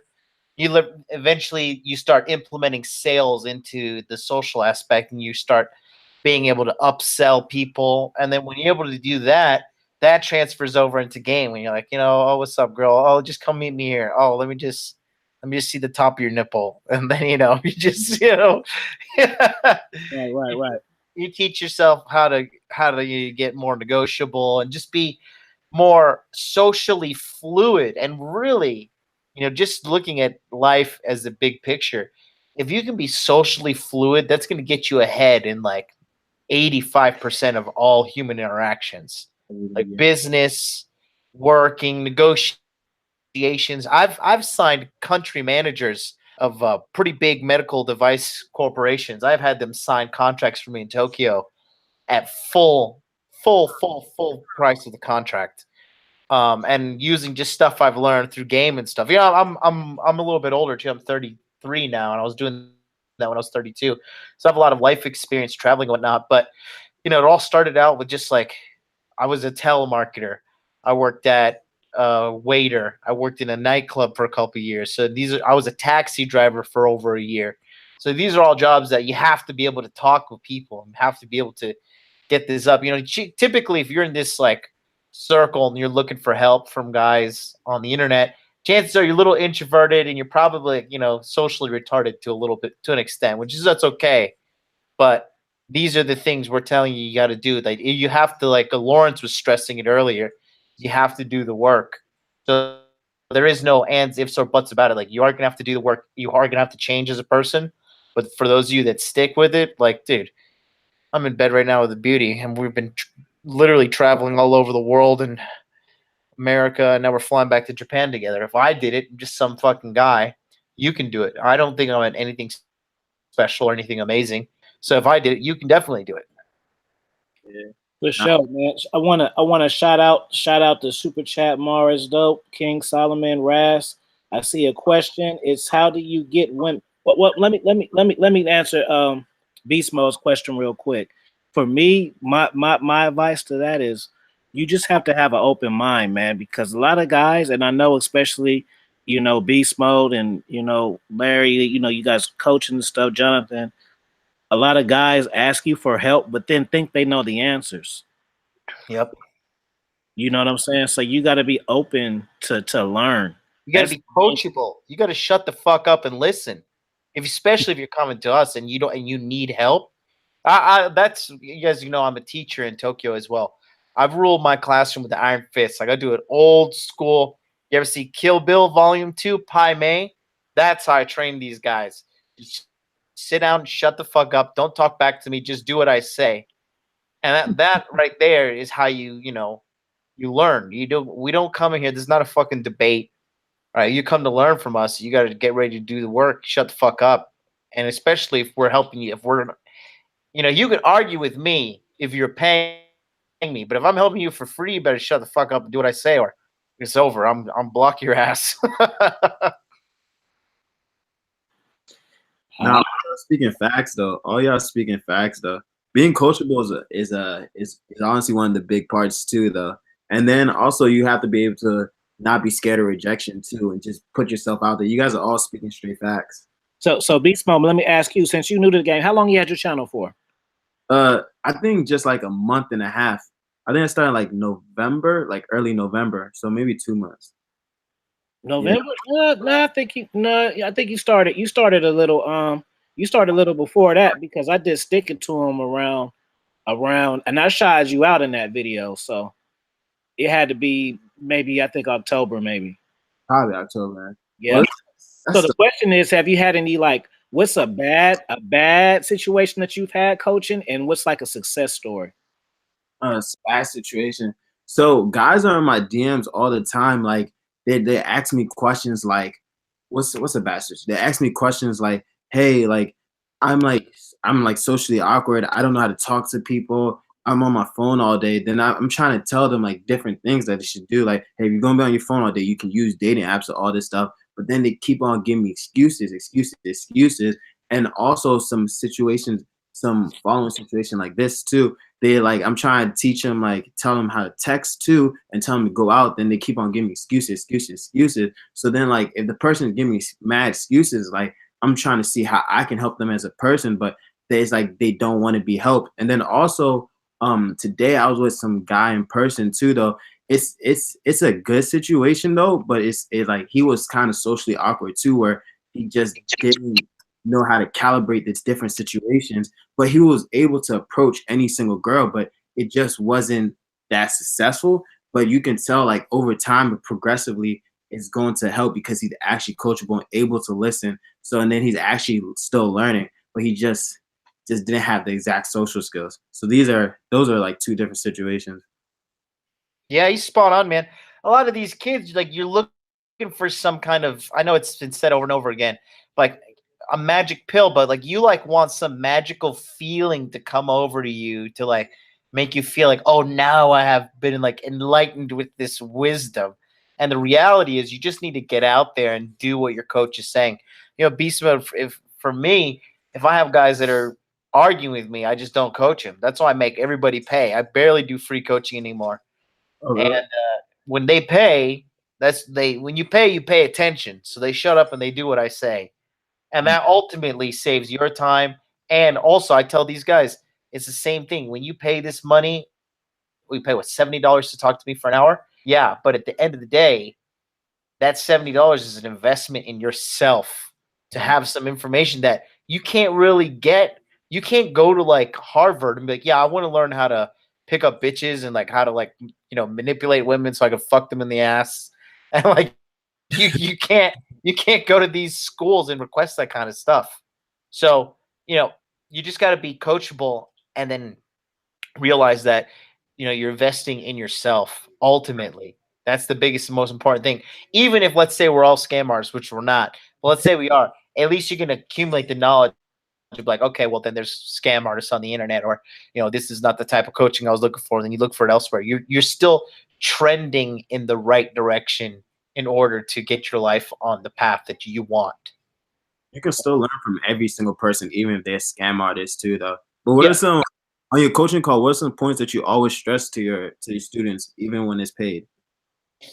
Or just don't, like, you know, everybody has their own issue, but I have to just like reaffirm that I know what the fuck I'm talking about. And every guy that I coach, man, I've got 0 refunds. Every guy, I get them set straight. Worst case scenario, it takes a year of like a coaching call every 2 months or something. But yeah, that right there is just, you know, repetition and being coachable. It's pretty much all you got to do. I see a question from Mar. He says, how do you get women that's really fine to not value their looks? And so you want some pimp game now. This sounds like this for me. How do you get women that's really fine to not value their looks and understand that their character has to be top priority first in order for them to be considered as attractive to you? Well, you kind of answering your own question, man. Just let me give you some expert level game differently, right? So I'm gonna give you some game like this. I'm gonna copy and paste the end of the shit that you said. To be a top priority first, in order for them to consider you as attractive. Bam, you answered your own question. That's the expert level game. That's what you got to do. Mark.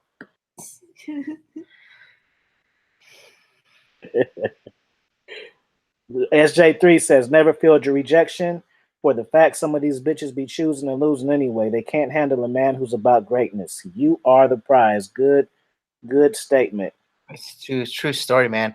One thing I noticed about being back in the States is how much like the average guy just pedestalizes these bitches, and these girls are just, they're bums. These girls are just like, they're living in some kind of delusion of safety and superiority. And it's fucking hilarious, like how out of touch they are. Like these girls, every girl, for example, like, well, I was, you know, just got back from the city of Denver, and every single female Uber driver was just like a basket case, like telling me all of her life problems. This one lady was telling me she had cancer and she had to like raise her children on her own. And every single like female woman, like, you know, over 30 is driving Uber and is just, you know, like telling me all of her life's problems. And I'm just thinking, like, how are you fucking dudes pedestalizing all these chicks? These bitches can't keep their fucking life intact, and we're thinking that they're superior to us. It's fucking laughable. I think Lawrence want to spit fire game because I'm an expert at body language. It looked like you want to say something. Yeah. Go ahead, Lawrence. I can't hear you. You on mute. I'm just fixing my collar because it was so on point what he was just saying. Man, a lot of these women in the United States are basket cases, hurt because the guy the alpha male didn't have sex with them. Now they can't have him, so they're going to choose the beta male. I just shut down my Facebook page today because I went off on I didn't say I went off on women. I just told it like it was. But my point is this.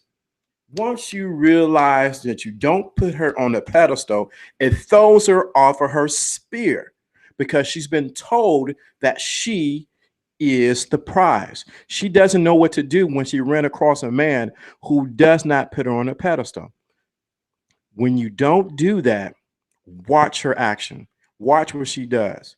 Watch how she gains to get your validation. But you have to piecemeal the validation that you give her on your terms. A lot of guys are so eager because they're after the sex that they miss the bigger picture is to get her to be like with the Art Kelly situation, you know, to be gone in the mind, in so many words.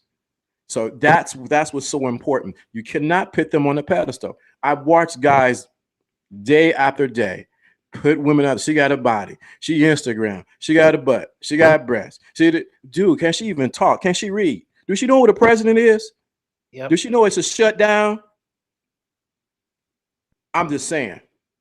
Some of y'all just want Debbie who can't read and can't even get things right because you just want to get a nut off.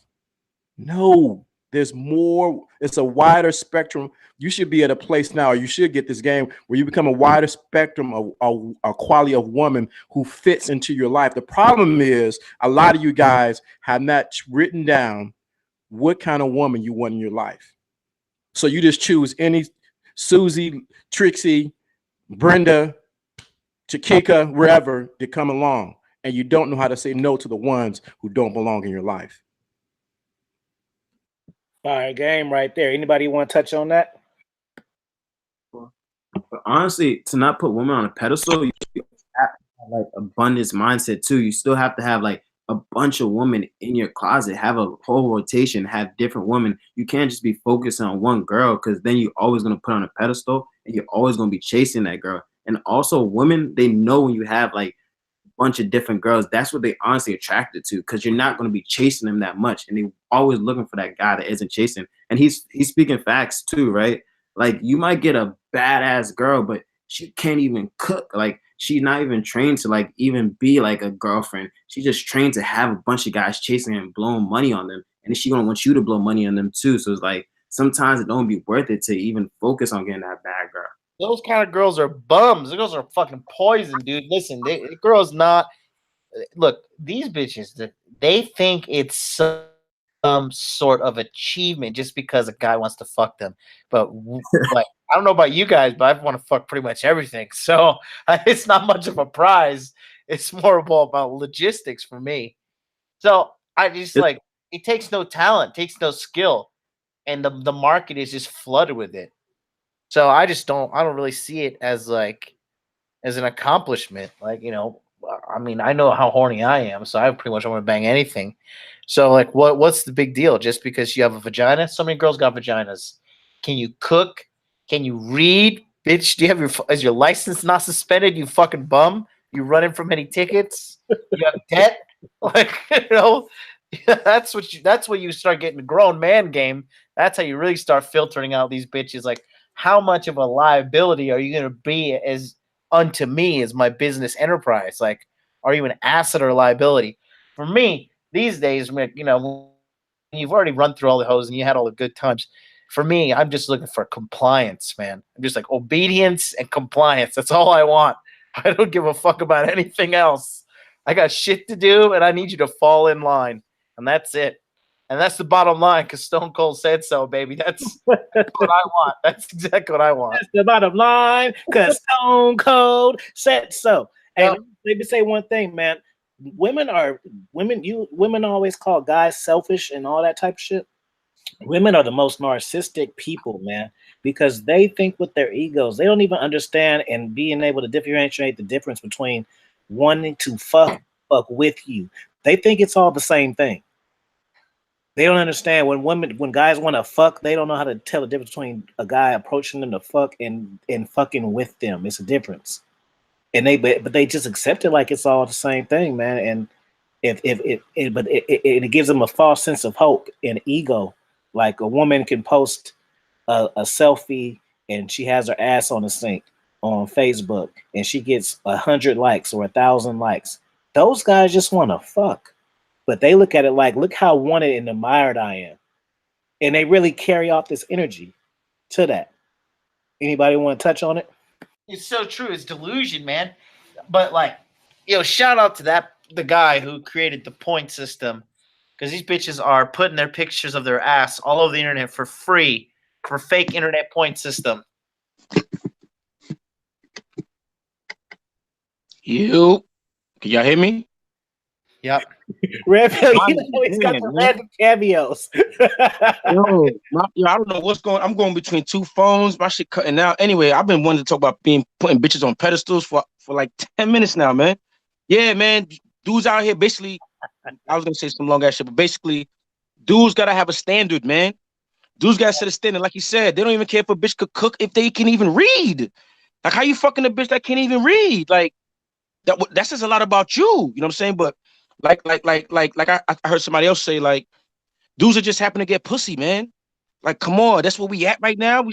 Come on. Oh, I thought my other joint went off. Anyway, y'all can still hear me? Yeah. All right, boom. Yeah, these dudes gotta set their standards, man. Like, you got dudes just happy to get pussy, man. And let me tell you how that messed up the game. That messed up the game with dudes just liking to get pussy, because now you got I could curse, right? You got fucking 5s and 6s acting like Beyonce. Yep. Like, are you fucking kidding me? Yep. Yo, some of the way some of these chicks act, I be looking at them, but if I say a word, I'm fat shaming, I'm a woman hater, but I'm like, nah, you look like a fucking booger wolf, and you talking about a dude gotta be 6'4" with a master's degree, 6 figures. Are you kidding me? Yo, ma, okay, I see you got your makeup well done. Good job. Your hair's done. Below your neck, you're about 350 pounds, ma. What's really going on? So the game is done. I don't know about y'all. Y'all may be still hopeful. Like, I mean, I'm good because I have my standards and I know what I like, and I attract what I like. But for my nephew, my younger brother, my little nephews that's 9 and 10, yeah, I feel bad for them, man, because back in my day, you fucking fat bitch, you don't want to tell nobody about that. Nowadays, you taking pictures on the gram, like, yo, this is my boo right here. That's disgusting. Yeah, I swear, I stay home. I don't need to see none of that no more. I'm in the twilight world, man. Like, yo, 300-pound, fuck the 300-pound bitches. Now we got bitches with mustaches.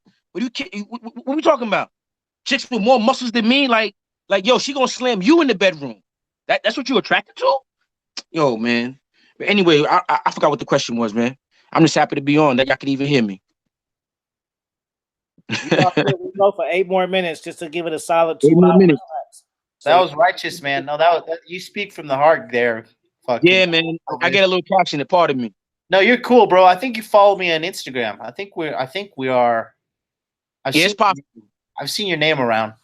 Absolutely. No, I don't know, man. I think the guys who are listening, like, one thing I've noticed, because I've just been back in the States this year, a lot of these bitches, like, even in positions of like customer service, they're still confrontational with me. I'm like, bitch, I'm on the other side of the fucking counter. Like, I don't know. I just have to confront some of these bitches and be like, listen, you are fucking. Do you have any idea how the business world works? Well, listen, in America, North America, women have, what is it? It's a gynocentric society. Yeah. So they're always right. Yeah. Even as a customer, I can't tell you how many times I'm on the phone with customer service and it's a woman. She's talking crazy to me, and I'm just like, yo, give me I can't tell you how many times, like, give me a supervisor, give me somebody above you, and they straight hang up on me, and I'm like, what kind of fucking? Or like you said, I remember I went to go look for an apartment. Like, hey, yo, I'm here to, I have an appointment at such time. Yeah, what are you doing here? Sit over there. And I'm looking like, yo, you just know me for about 15 seconds. How you have an attitude with me already? Like, I'm I'm coming here, basically bringing business. And the way you're talking to me, I end up not going to that complex, because I'm not. If that person represents your company, I'm good, man. But yeah, women have an entitlement. Like, look, I work in the healthcare field, man. I work with about literally 80 to 90% women. Now, initially, before going in, I was like, oh, this is gonna be a cakewalk. I'm gonna be around women. I know my charm. Well, I'm gonna be good. Nah, I'm around a bunch of dry, bitter old bitches, okay? Who think I'm their grandson or I'm their old boyfriend from the high school that didn't do what I was supposed to do. Like, yo, man, what I learned about women, Nowadays, they can't do no wrong pretty much, man. Yo, I made complaints. I think I told Lawrence this before. I said this in another episode. I had complaints about when women were tying me into my scrubs that they were touching my ass. So when I reported that shit, when I reported to management and HR, their first initial reaction was to laugh at me. Yeah. So I said, hold on, but if I was doing reporting, touching these women that I'm reporting, would you have the same reaction? Oh, the whole room changed after that. Like, oh well, okay, Mr. So-and-so, what would you like us to do? Beforehand, it's a joke. Oh, it's just so-and-so. She's only 60-something, she's 60-something years old. What's the big deal? Nah, man. I respect my body, man. I'm not gonna have somebody touch my body without my permission. Make the fuck out of here. But I've had women walk in on me in the male locker room. Nothing has happened to them. I've asked management if the tables were turned, what would happen to me? They all said like it was a fucking script. You'd either get written up, suspended, or fired. I said, oh, really? Well, this recently just happened to me. What you gonna do with so-and-so? Oh, don't worry. We'll talk to her. We'll talk to her. We'll tell her not to do it again. So, yeah, we're living in a double standard, gynocentric society, man. And I don't see no way out of it thus far, man, without a full collapse of society. I think guys just need to start sticking up for themselves again. They're raised by their mamas. They're raised by their mamas. Yeah. All they know is mama, their auntie, and the female babysitter. And then what happens? When they go to school, who are they listening to? Another female person. So I realized boys nowadays are growing up with where they're constantly seeing women in authority. Yeah. Because I saw no matter how many women I saw in authority outside the home, my father was home. My uncles came to visit. I stayed with my uncles for the summer. So I saw that masculinity. So no matter what female authority I saw, I knew man was king. These dudes nowadays, their quote unquote leaders and kings are in jail or dead. All they know is mommy, auntie, teacher, babysitter. But that's about it. I'll say this though, a lot of guys, probably similar to our situation as well. They get on the internet, they feel something inside them, looking for an answer, and they find us. So the thing is, we just got to keep on putting out content. Like, I don't give a fuck who you are. I don't care a fuck what color your skin is, where in the country or where in the world you are. Like, if you're just trying to help lift men up and get their life together, I don't care who you are. That's what we all need to do. We need to make a collective voice and just get on the internet. Even if you got just a smartphone, you just make little videos here and there, or if you got like a little anonymous blog, all this stuff helps out. Because, we are in the United States because, talking about the single mom thing as well. I was raised by a single mom, and I tell you, it's such like single moms try to fag you up. They don't do it on purpose. I just think it's in their DNA, and like that's how, but they don't know how to raise men. So for us collectively as men, I think just releasing data onto the internet in the form of podcasts or YouTube videos or blogs or whatever, I think that's exactly how we're going to help this kind of masculinity crisis that we are having in the United States, because everything is so feminized. But I think people are starting to wake up. I know it's a touchy subject for most people, but I think the fact that Donald Trump got elected president, even though he was like, grab him by the pussy. Well, because first and foremost, that was what he said that's that high level fame game. When you're ultimately successful, high status like that, you can walk right up to a girl, grab her by the pussy. Not all of them. And I'm not saying that condoning this. You see, this is like how nerds try to manipulate the conversation and be like, oh, so you're just going to go up to girls and just start grabbing them by the vaginas everywhere. But like, you don't understand this. This is deep game that you can't read in some fucking Stanford textbook. This is real life kind of game. And when you have that kind of authority, I've seen girls give it up quickly for guys in authority or girls who wanted cocaine. They give that shit up real quick. They'll say whatever. Everybody's laughing on this panel because they fucking know it's it.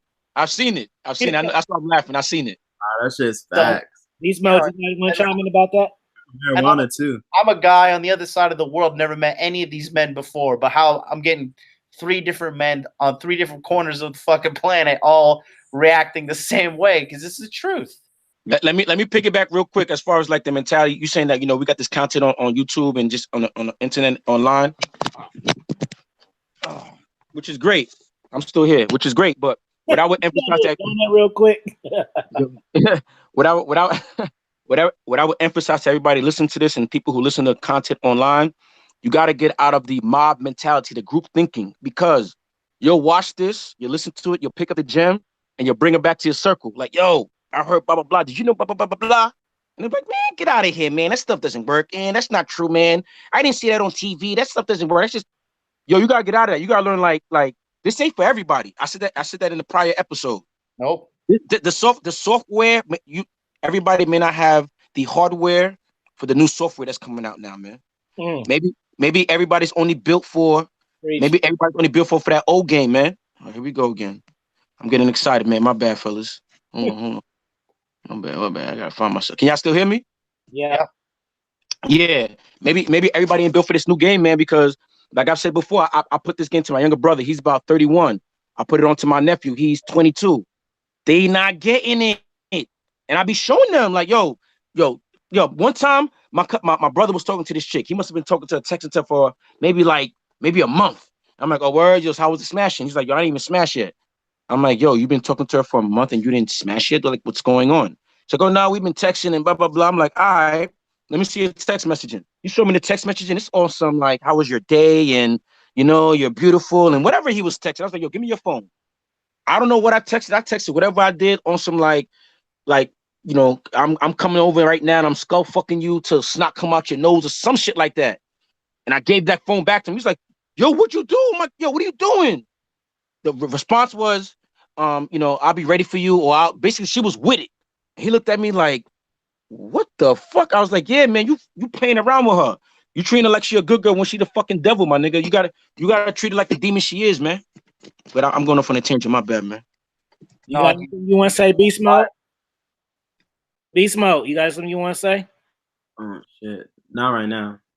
He got a game over.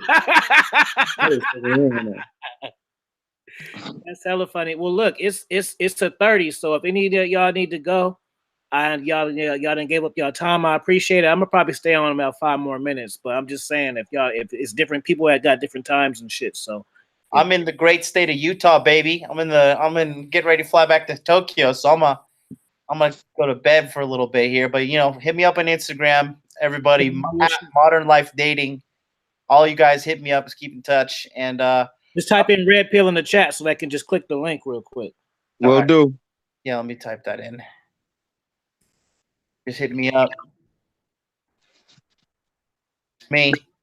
And then follow me on IG.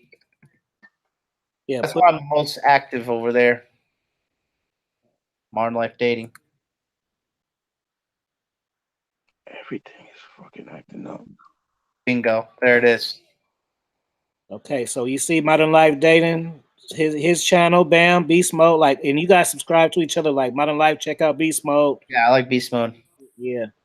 Beast Mode, I see that look in your face, bro. It's hilarious. You've seen the other side, bro. You've seen the light.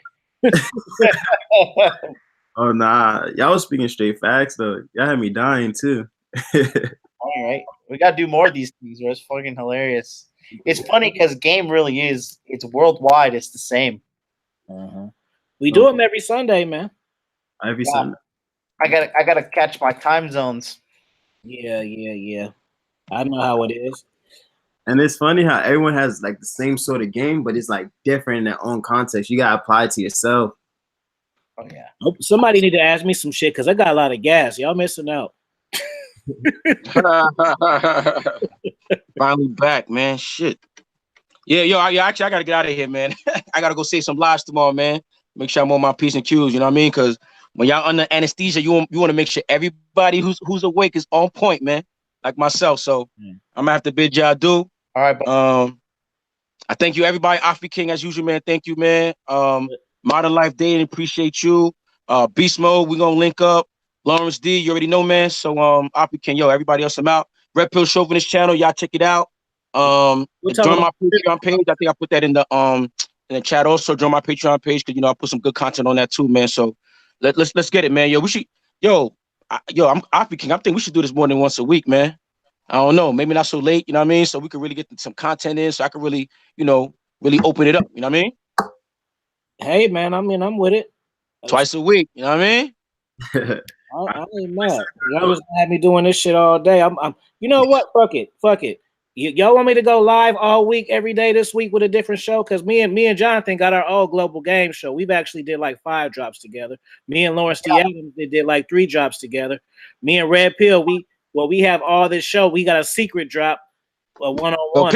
Yo, Alfie, we need to do some more drops, man. I need to one drop with you, man. We need some more of that. You want to do one-on-one? Let's do it. All right, man. So y'all hear it. So now, so if y'all want me to go live every day this week with something special and something different, press a fire sign, man. I'll do it. All right. Well, Yes, I'm out. sir. You guys take care. Let's show. Yes, sir.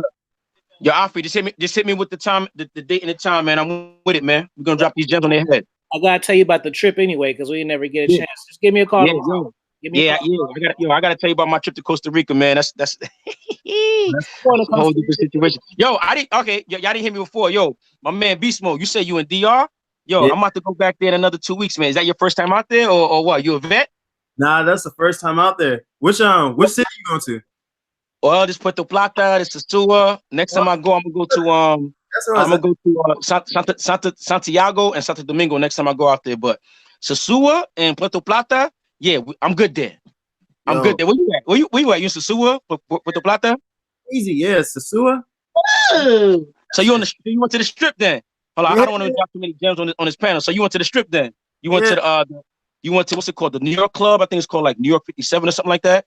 Nah, I don't know what it is. It's like an upstairs joint. And like and a bar downstairs. And a bar downstairs.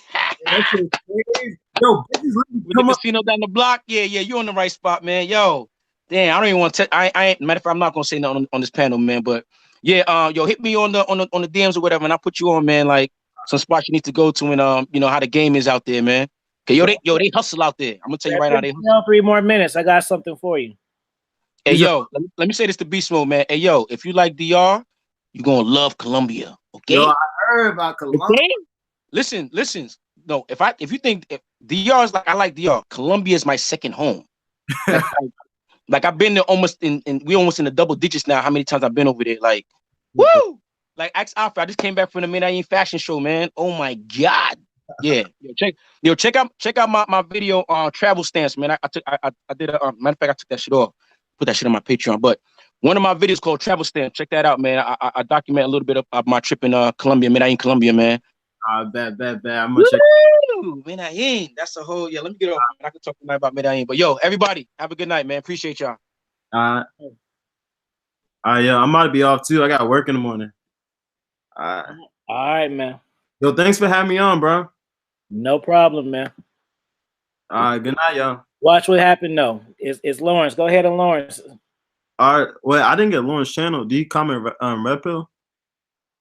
No, it's Lawrence. Go ahead, hook him up. It's Lawrence D. Adams on Instagram and on YouTube. All right. I'm a.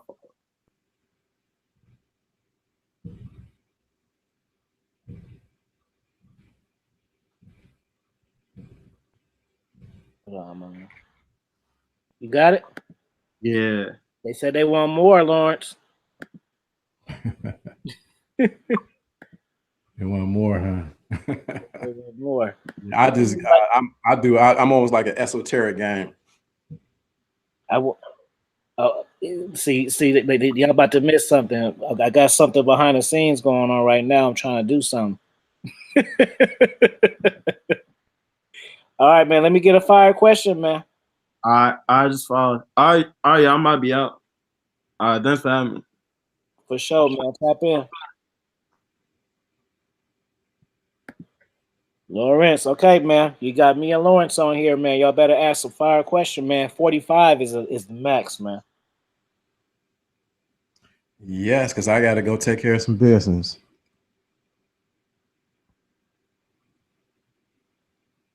So that's 7 minutes.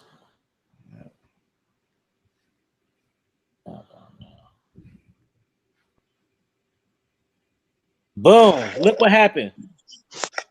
Sudden death mode. We got A game in this motherfucker. All the way from London, man. This is a fire stream, dude. Where y'all getting this shit? Yo,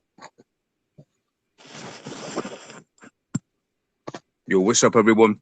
I literally have 1 minute. It's fucking 6 a.m. in the UK. I wake up, and this motherfucker Afi is on the live stream hitting me up. That's what I love about Afi. He's grinding non-stop. It's constant. So 1 minute, a quick game. What's up to everyone in the chat? What's up, Lawrence? What's up, everyone else? Congratulations on your book too.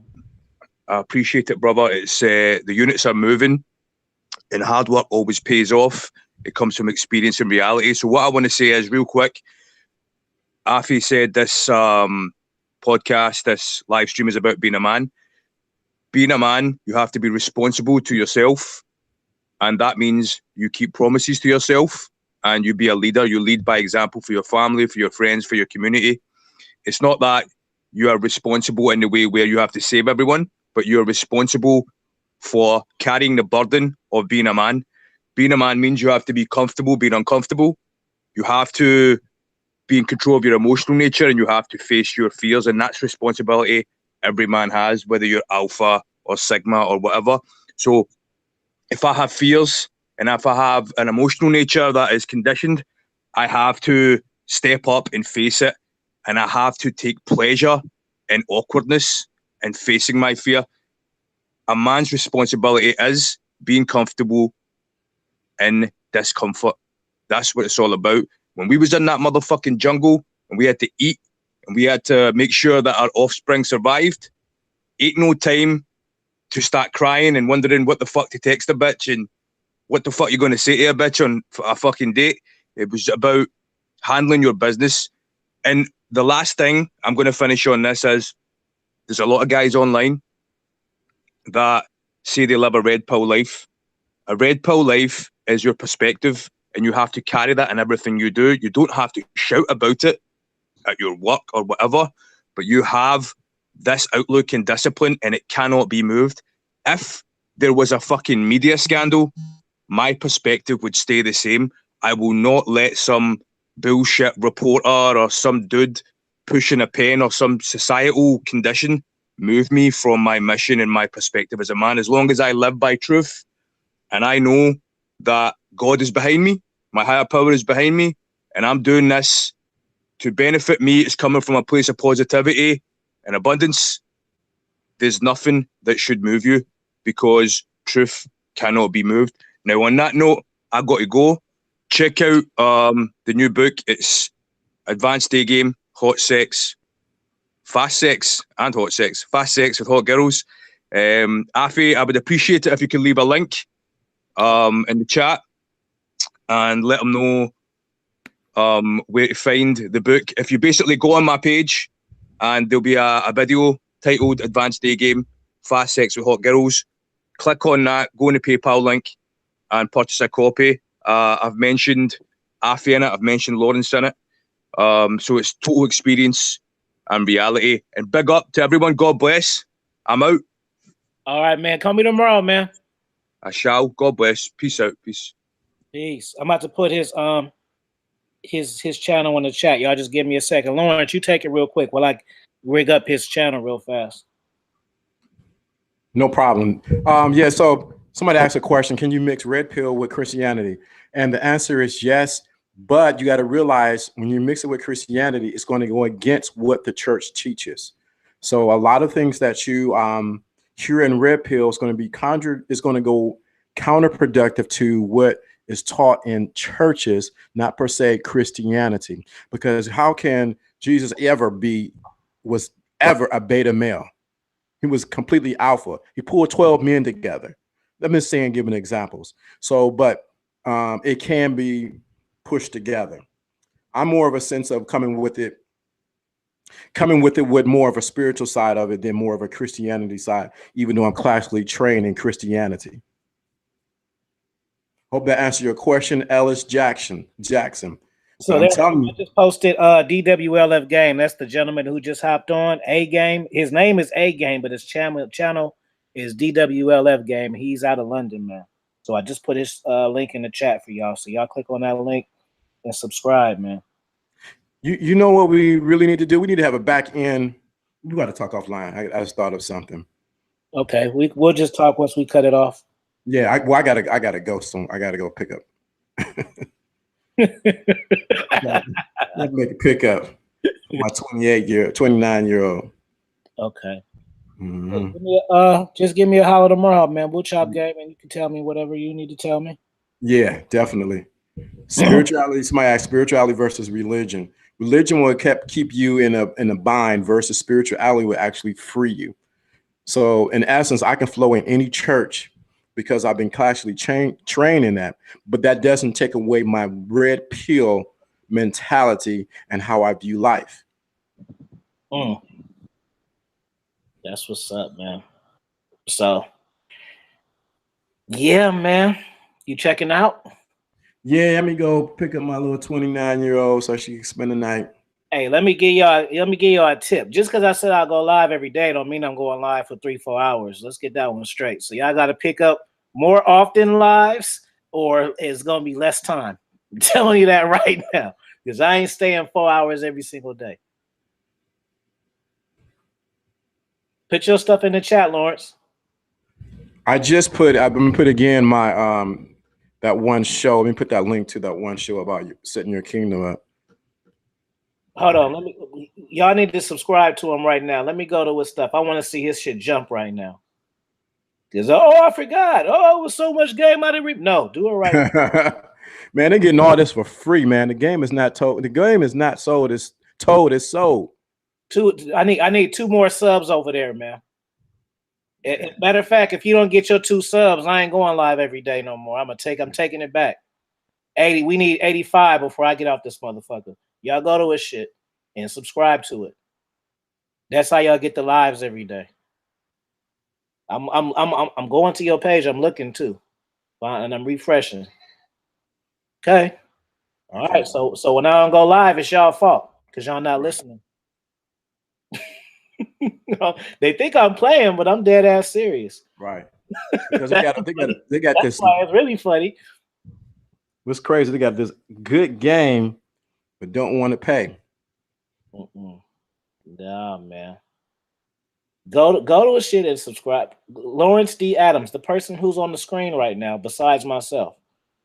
Okay, just sub. You got one. Hey, SJ3, he got fire content too. I'm good. I'm about to. I'll definitely sub back. Okay, well, I need another one. Just one more, so I can go get my 29-year-old.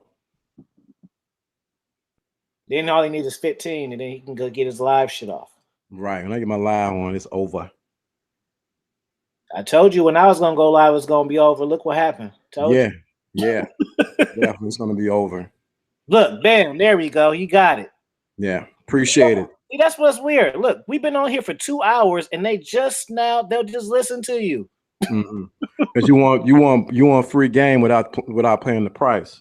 At least subscribe though. Yeah, that's the price. That's a minimum price you can pay. You're supposed to be like, when y'all come in here, y'all supposed to just like as soon as y'all listen. As soon as y'all come in, y'all supposed to press like, just like automatic. You know what I'm saying? And be friendly. That don't mean if it's more y'all that's just sitting around, subscribe to them too. That don't mean y'all got to stop at 85. Let's get this shit to 87 then. Fuck it. Come on now. 87. What is that? Please explain the importance of each man should apply game and red pill lines with.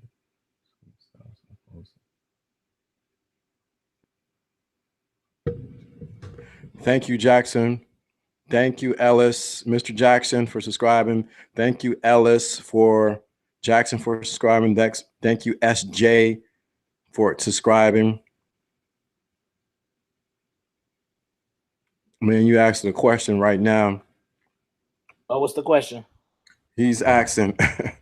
Oh boy, that's a long one. It says, please explain the importance of how each man should apply game and red pill now. I guess red pill knowing in a way that works for themselves, as opposed to repeating what they've heard verbatim. Already subbed. Hey, fuck that. No disrespect, Lawrence. Y'all give him 2 more subs. Mr. Jackson, you came on so damn late. You done missed like 5 people. You gotta catch the Blade Black. You didn't miss Attraction Madison, Red Pill, Jonathan, Modern Life Data, and A Game, man. Let's get my man 2 more subs real quick, man. The closer to 90, the better, man. Because I know every single person in here didn't go to subscribe to him. I know it. To quit lying. I know y'all didn't. Just like how many likes is it? See, the likes don't even match the people, man. Y'all put a like in here too, man. This is your job, man. Put a like right now and then subscribe to his shit. I ain't gonna say nothing else till they do it. So you can say whatever you want, Lawrence. But it's funny because when you subscribe, actually, it's like paying your down payment on the game that you just heard. Facts.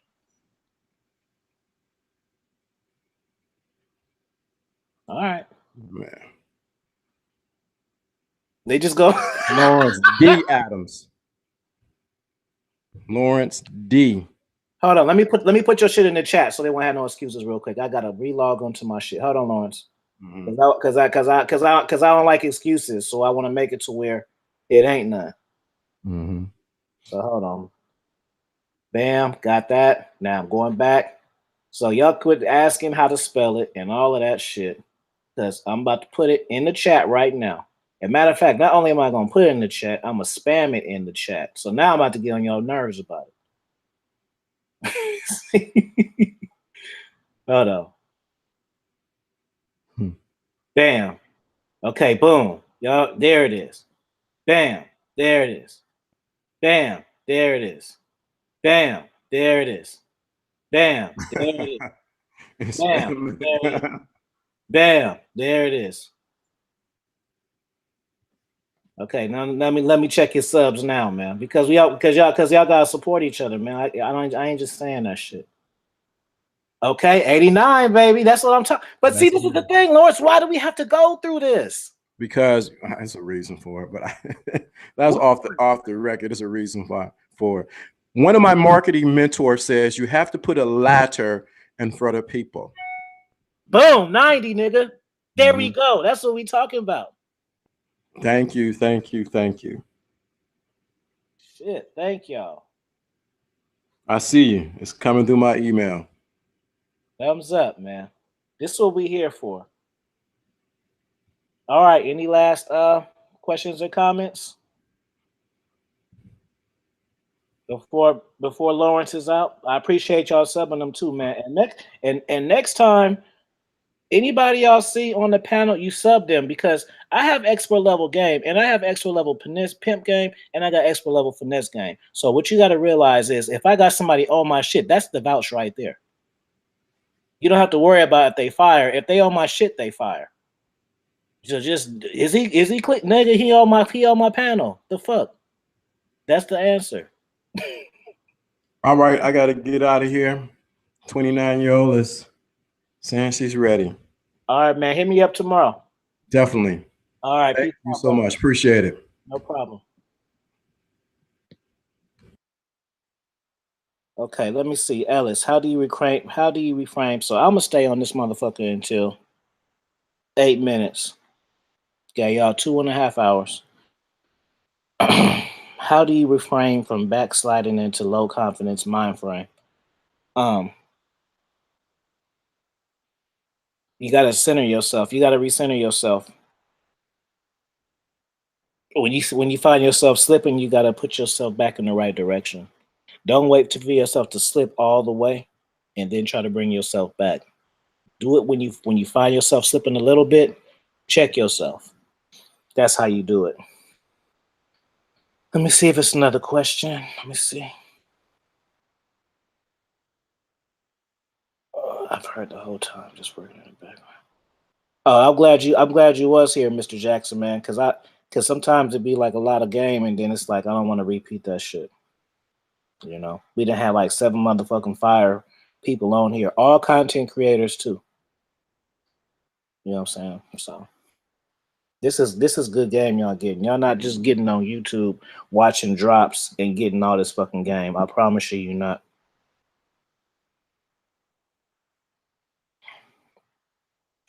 Something. Yeah, got a couple more minutes.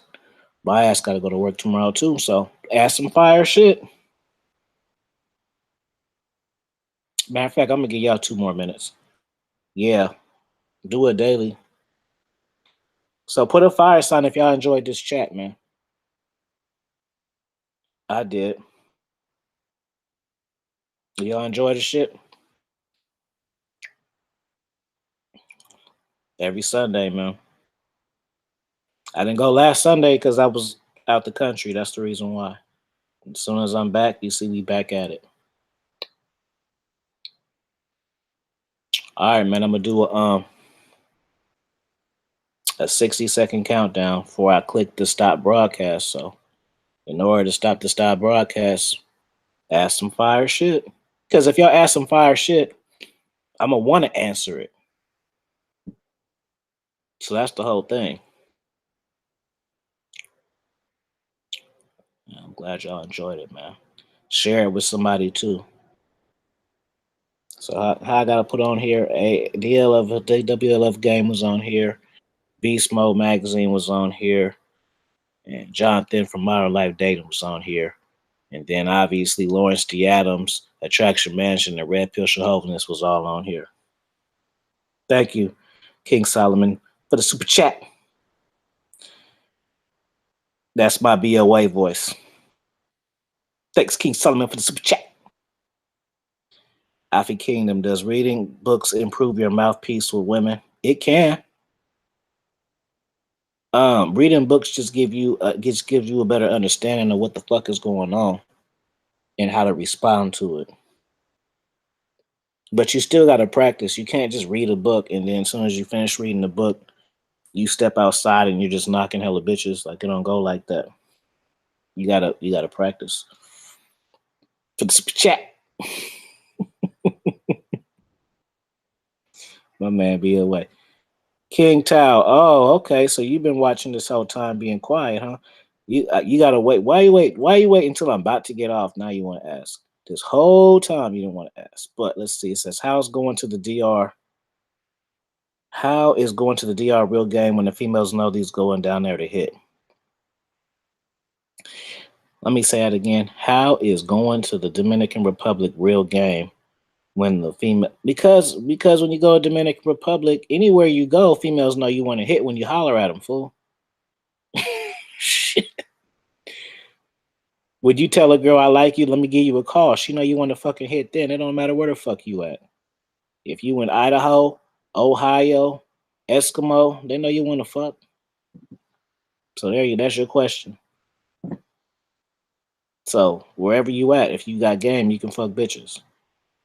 You know? So King Tao, come with another one. You thought you stumped me. No, you didn't stump me. King Tower, it's your turn to stump me. Ask me some good ass shit. Cause I know you thought you was gonna stump me with that one. Nope. I'm too slick with the words, nigga. I'm the slickest on the West Coast. Ain't nobody fuck with me.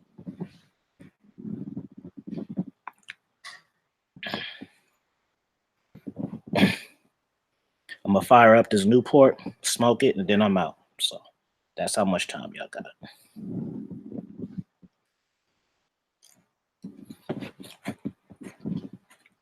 Where my lighter at?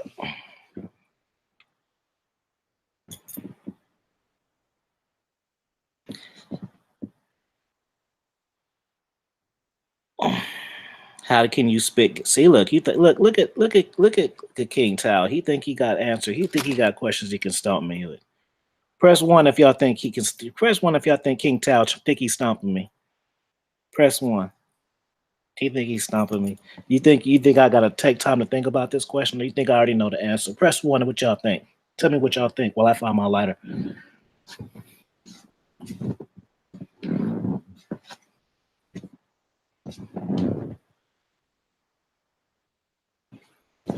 What did I do with it? Damn.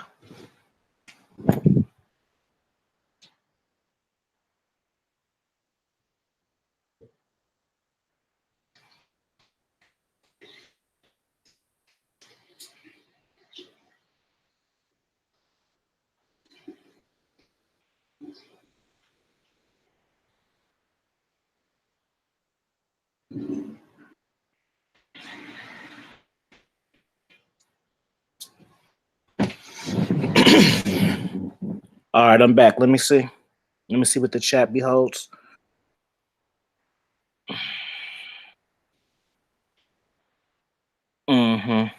Yeah, man. I know what you're thinking. You trying to test my expert level expertise, man.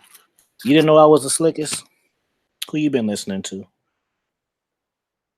You should have already knew. So he says, how can you spit game when they don't speak the language? Okay, so when you got expert level game with me, like me, you learn gestures and body language and eye contact. That's how. See how easy that was? Just like in real life, motherfucker. Because guess what? This where the expert level game come in. If you don't understand body language, eye contact, um, the way a woman speaks to you, then guess what? You're speaking another language already. You see that? You might as well be speaking Portuguese because you don't know how to pick up. You don't know how to pick up on this shit. You see? So if you don't understand game, then you don't understand any language. Right? If you got a woman who speak English, dude, and you don't understand all the shit that I just said, you speak Chinese. You don't know how to communicate. You see what I'm saying? So try again. One more time. Did I get him? Yeah, you know I just like to talk shit, man.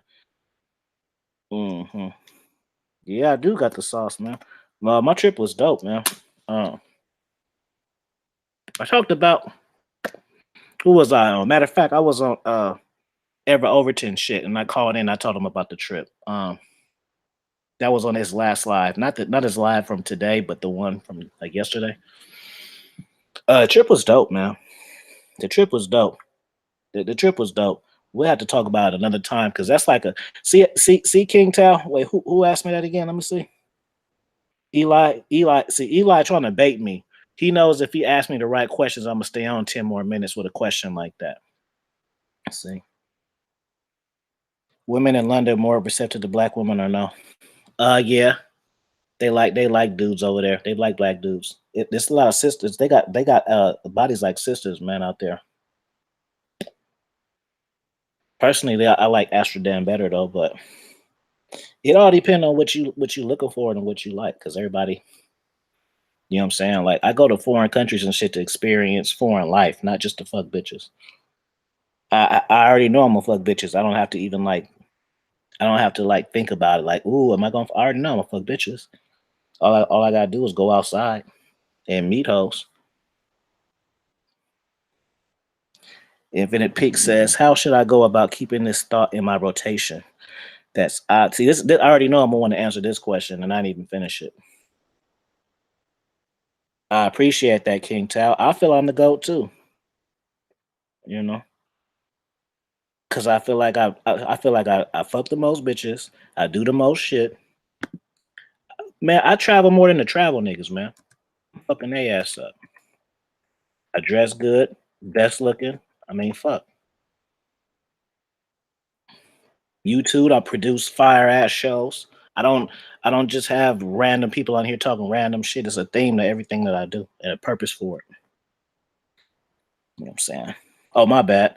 How should I go about keeping this thought in my rotation as I really see sending choosing signals without over pursuing? And how do you keep focused on your purpose in the age of social media? Okay. You want to keep a thought in your rotation. Well, the thing is, it don't sound like she's in your rotation really. It seemed like you want her to be in your rotation because if she was in your rotation for real, you wouldn't be thinking about her choosing signals. See, when a woman is in your rotation, you're past is she choosing or not.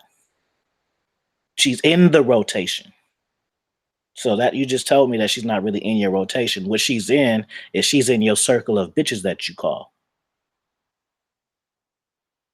So that's not the rotation yet. Rotation is when you already talk to her, and she's pursuing you.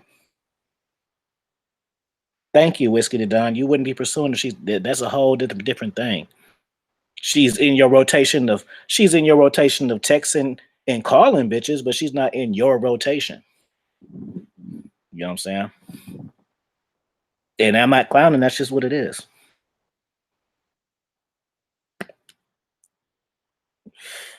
And how do you keep focus on purpose in the social age? Media, log off that shit.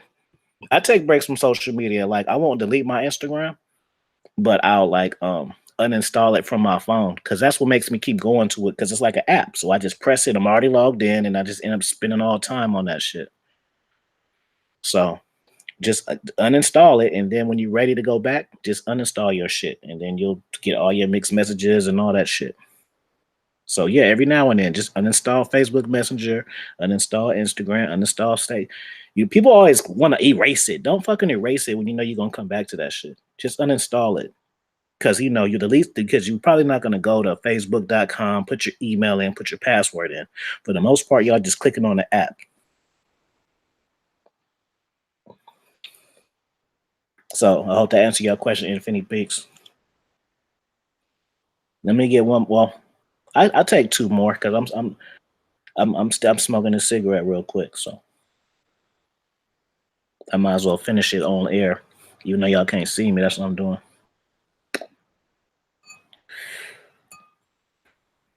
I ain't been to work in like 20 days, man. Tomorrow gonna be hell.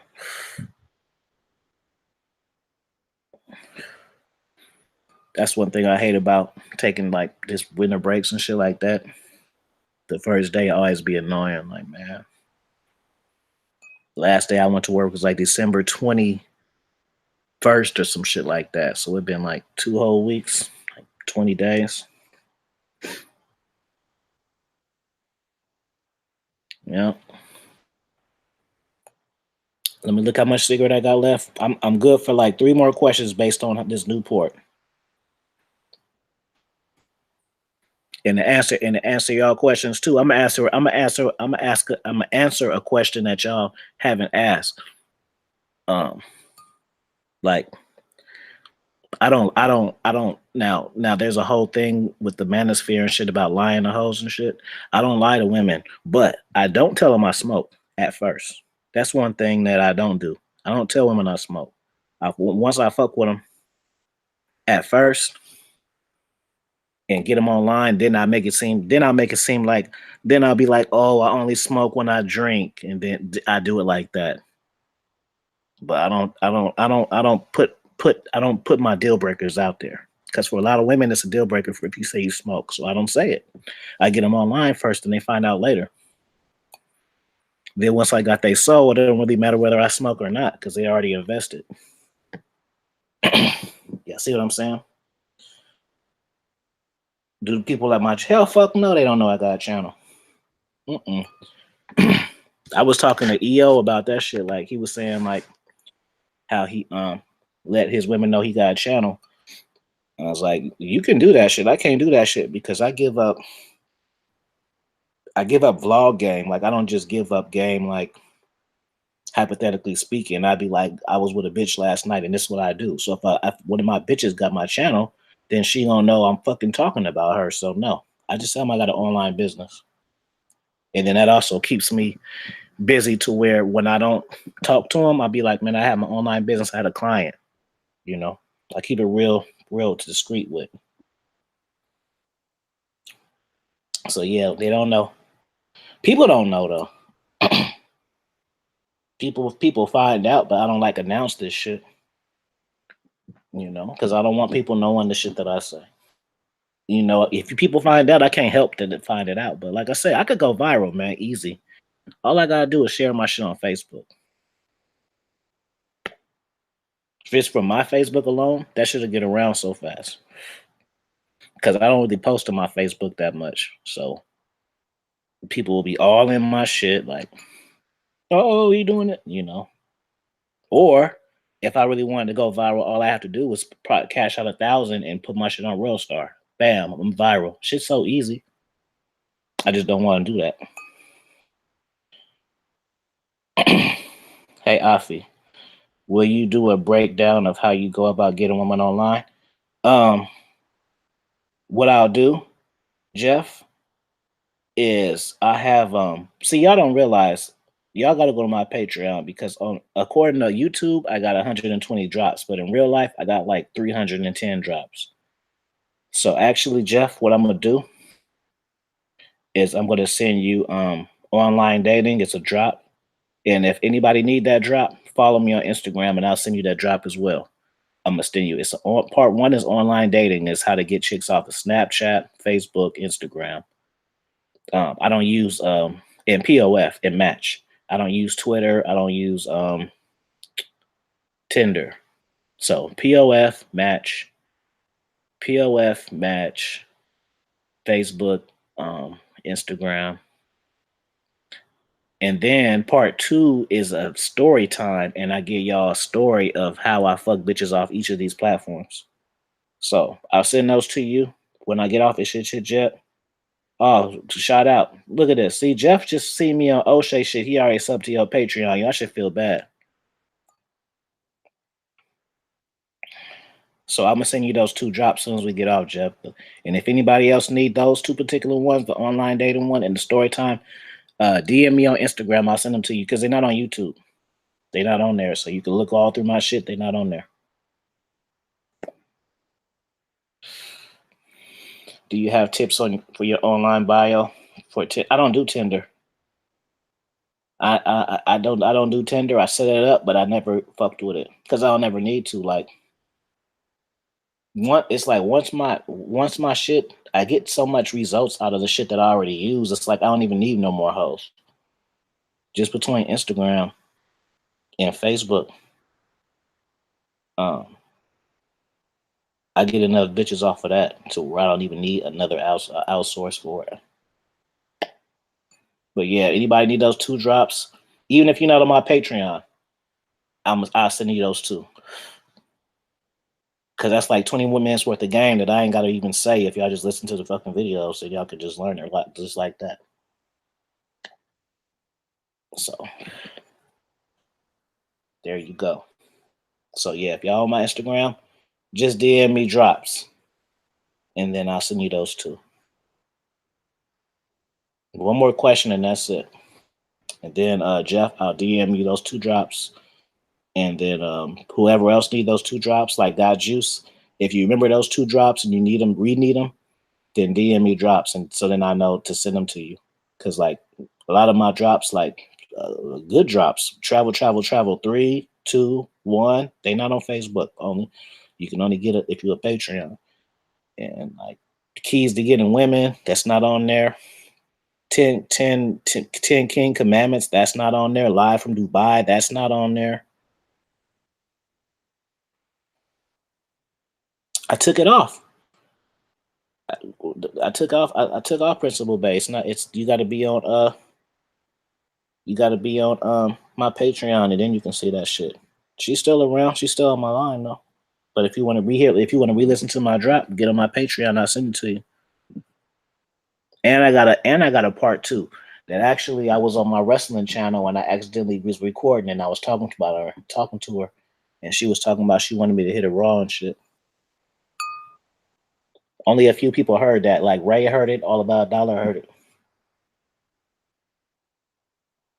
It's on my wrestling channel, Expert Level Wrestling. It's not even on this. It's not even on this platform. So yeah, that's what's up with her. Anything else?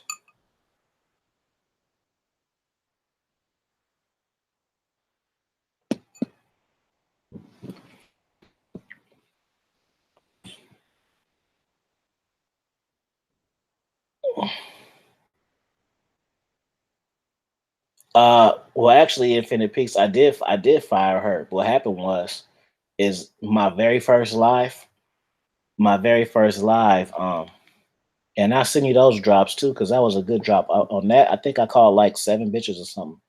And somebody was like, they asked me the same shit you did. And they was like, what happened to her? So I was like, you want me to call her? So I called her on speakerphone and shit. And then from then, I hadn't talked to her in some months. And I still haven't seen her though. I don't really want to. Like she is fired, but how do I keep a chick in rotation? Keep her chasing, keep her chasing, and keep giving her shit and pulling back, giving her shit to chase. Yeah.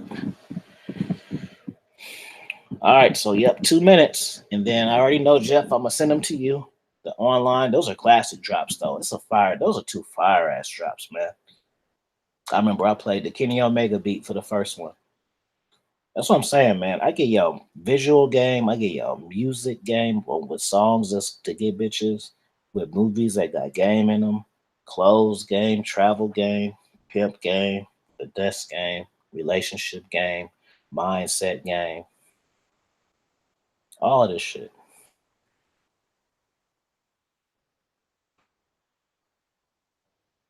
hmm Yeah, Ellis, if you DM me on Instagram, I'll send you the part two. Nobody, only like 5 people seen that because it was alive on my expert level wrestling channel, and I took it down. But I can send it to you in your DM just so you can laugh. Because it's just me and her talking shit. I didn't even know. I didn't even know I was live, and then I started seeing people commenting, and I'm like, oh shit, I'm live. Fuck it, whatever. So then I just start talking nasty to her. So I already know who else. Who press one if you want those two drops. Patreon or no Patreon, I'll send it to you. Cause if y'all just start following me, y'all ain't seen them. Cause those drops are like, I think I did those in the summer.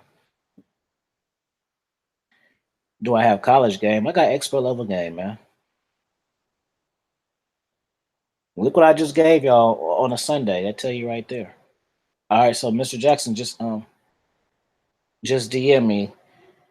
DM me. The reason why I'm saying DM me on Instagram is because a lot of people, their Instagrams are different than their YouTube shit. So, like Jeff, I know what his Instagram is, and Whiskey the Don, the guy Juice, I know what his is. Ellie's, I know what his is. Like King Tao, I don't know what your Instagram is. SJ, I know yours. King Solomon. Shout out to King Solomon. We just talked for like an hour on the phone yesterday, and it wasn't about no girls. Okay, so yeah, so y'all make sure y'all just DM me, just DM me drops. I already know, Mr. Jackson. I don't remember what your so late. God damn, man. How long I've been telling y'all to follow me on Instagram, and y'all be watching my shit for months, and God, man.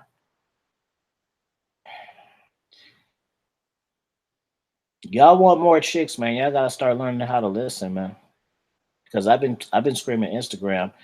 If I take a month off, you gonna think I'm catting off and shit. And really, all you gotta know is if you follow my Instagram, you'll know what's going on. Plus, you might see some naked bitches and shit, man. I be posting little. I didn't got hit on my stories, man. I remember one day I got hit on my stories and two bitches on one day. Two new bitches on one day. It's on my stories. It's on there. What was it? My very first video I think was stay no the dangers of single mothers. I think that was my first one. Yeah, my first one was it's hella funny. It's like hella dark. You can't hear shit I'm saying. I was uncomfortable. I had the jazz playing hella loud, and I'll send it to you just for a laugh. You gotta DM me though, so then I know it's you. So right now, when I get off of here, Jeff is getting some DMs, and Mr. Jackson is getting his DMs. And Whiskey to Die. You want the drops too, Whiskey to Die? King Solomon, he didn't seen all my drops. King Solomon, tell him, King Solomon, you remember my fucking internet dating drop, and then I came with part two with the story time. Tell him that shit's fire. Yeah, you need to start dropping content. I started my shit in April, but I didn't really start till May. Like I started my shit, but I wasn't like dropping shit at first. I kind of just dropped 5 videos and was like, whatever. And then it took me like a month to be like, all right, let me start fucking with this shit. Okay, so Whiskey, I'm gonna send you the 2 online dating ones, Mr. Jackson and Jeff. King Solomon, you already seen them. Tell him them was fire. I know you remember them. Cause King Solomon the day one, he been fucking with me since the beginning. I fuck with my day ones harder, man. I ain't gonna lie. And the reason why is because they see me grow. Yeah, man. Cause like I say, the new people, they be thinking that this is on my drops, King Solomon. It's not even like I took half of drops. I only got like 30% of my drops on YouTube at this point. So it's not even like I got 100 and 300 and it's 150. No, I got over 300. And then Patreon drops. It's hella Patreon drops I never dropped on YouTube. That's long and everything. That travel 4, that was a Patreon drop. I just gave it to y'all because I felt like it was too much fire game for only my Patreons to see. King Solomon, you already know whatever drops you need, I'll send them to you. You know what I'm saying? Live in Dubai is a good one. The key to prevent flakes is a fire one. I was in my old school with that one. I remember that. I had just finished fucking some hoes when I made that one. Thank you, King Solomon. I appreciate that. People just now catching on, man. I've been doing this shit for hella long. When I first started, I was doing shit every day. Like, y'all think I'm lazy with this weekend shit? I just started doing this weekend shit because I put the work in first. I didn't just start only dropping on weekends. That's how I got so many drops. 300 drops, that 300 and like 10 drops, it ain't even, it's 365 days in a year. So I almost got a drop for every day. And it's still only like 4 more months for it to be a year. That's 8 months. Did I get that right? Yeah, like 8, 9 months. So that tell you how much content that I was putting out. And I'm sad though, because like all my content, King Solomon, my shit at the beginning was different. Like it was like all car videos, vlogs, and shit. It wasn't even like podcasts and shit like it is now. It was just me in my car talking shit on my way to bitches and coming from dates and shit like that. Like travel too. What's that drop in the mink by the window, I think? See, they ain't even see King Solomon. They ain't even seen that. Y'all should be ashamed of yourself. Y'all miss so much good stuff. Y'all got to get on my Patreon. That's she's never yours. He talking about a drop. She's never yours. It's only your turn. And I had the mink on in China in the suite, giving y'all that game about how I fucked my ex and shit, and how I fucked this Mary broad. I still talk to her too. She like Armenia or some shit. She hella married on Facebook. They just went skydiving, all kind of weird shit. And that pussy. I'm gonna throw that one in there too. Just because King Solomon, should I throw that one in there too? So the 2 internet ones, and then she's never yours, it's never your turn. I'm telling y'all, because y'all can't find them on YouTube. Y'all can go through all this shit a million times. Y'all not gonna find it. All right, man. Well, I appreciate y'all tuning in with me for all these times. Almost 3 hours going on. I had a good time. So for the people who DM me right now and put drops, I'm gonna send you She's Not Yours. It's your turn. That's a classic. If you knew, I know you ain't seen it. If you knew, you ain't seen none of these. And then I send you the internet one, and then the story time internet one. Just on love, just because y'all stayed up with me this whole time. You feel me? I just got your request, Mr. Jackson. Yeah, I'm gonna send you that one. I'm gonna send.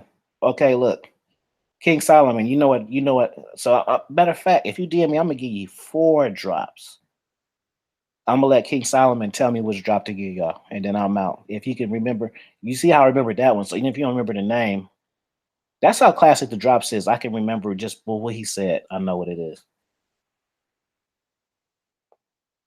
So we got both the internet data ones. She's Not Yours. It's your turn. Fire ass drop. Stick it to him. Like which one should I do, King Solomon? Keys to Getting Women. That's the Meek Mill one. When I went crazy with the Meek Mill shit. Pick King Solomon and then we out. So Jeff won him. I'm trying to get this right. Jeff won him. I don't know SJ if you won him, but Jeff won him. Whiskey the Don want them. Mr. Jackson want them. So that's 3. Am I missing somebody? Tell me right now. Before I push stop broadcast, I'm trying to ask y'all. So right now I'm giving 3 of y'all 4 drops. Okay, Ras, you need those? Okay. I'm gonna send you those 4. The one with Cameron playing in the beginning.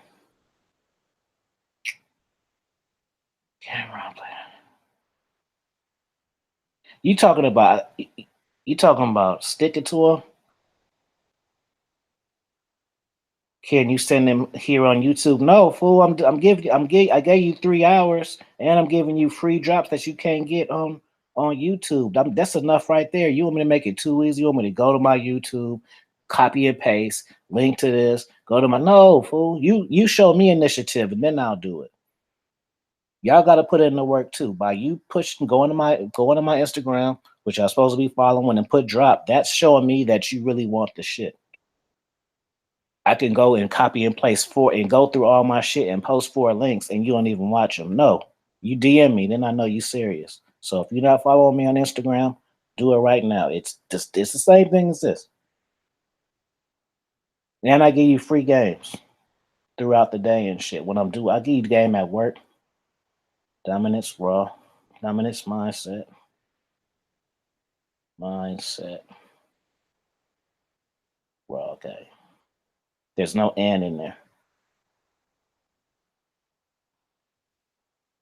You want is sticking to him the one you was talking about, King Solomon? Or you because it is a yeah, because sticking to him is that's with the Cameron thumbnail. But there is a drop where I played an actual Cameron song, Get 'Em Daddy. I think that's Timing Is Everything. It's part 1 and 2 of that. I remember I did those too. So you talking about sticking to him with the Cameron thumbnail, King Solomon, or are you talking about the actual song? I'm gonna just say stick it to him. Cause get him, daddy. I got him. I got one. I got one with get him, daddy. I killed that one too. I killed that one too. Okay, so I got SJ3. Okay, I hit you off with some new shit. SJ3, Razzcast, Jeff, and Whiskey the Don.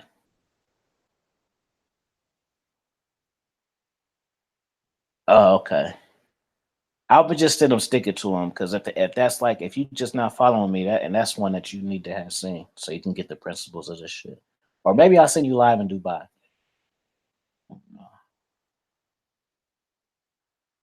Okay, I got you. All right, man. So I'm gonna hit y'all with those 4 drops. Anybody else? It's a sudden death mode. Anybody else? You secret watchers, say something right now, or just DM me on Instagram and I'll do it.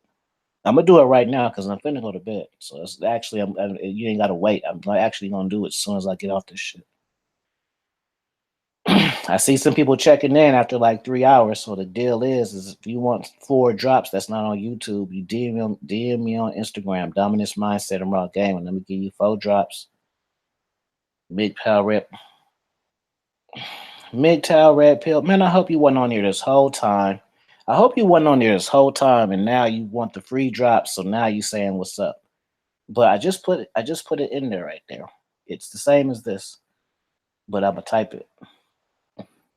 Because the only difference is there's no and in it.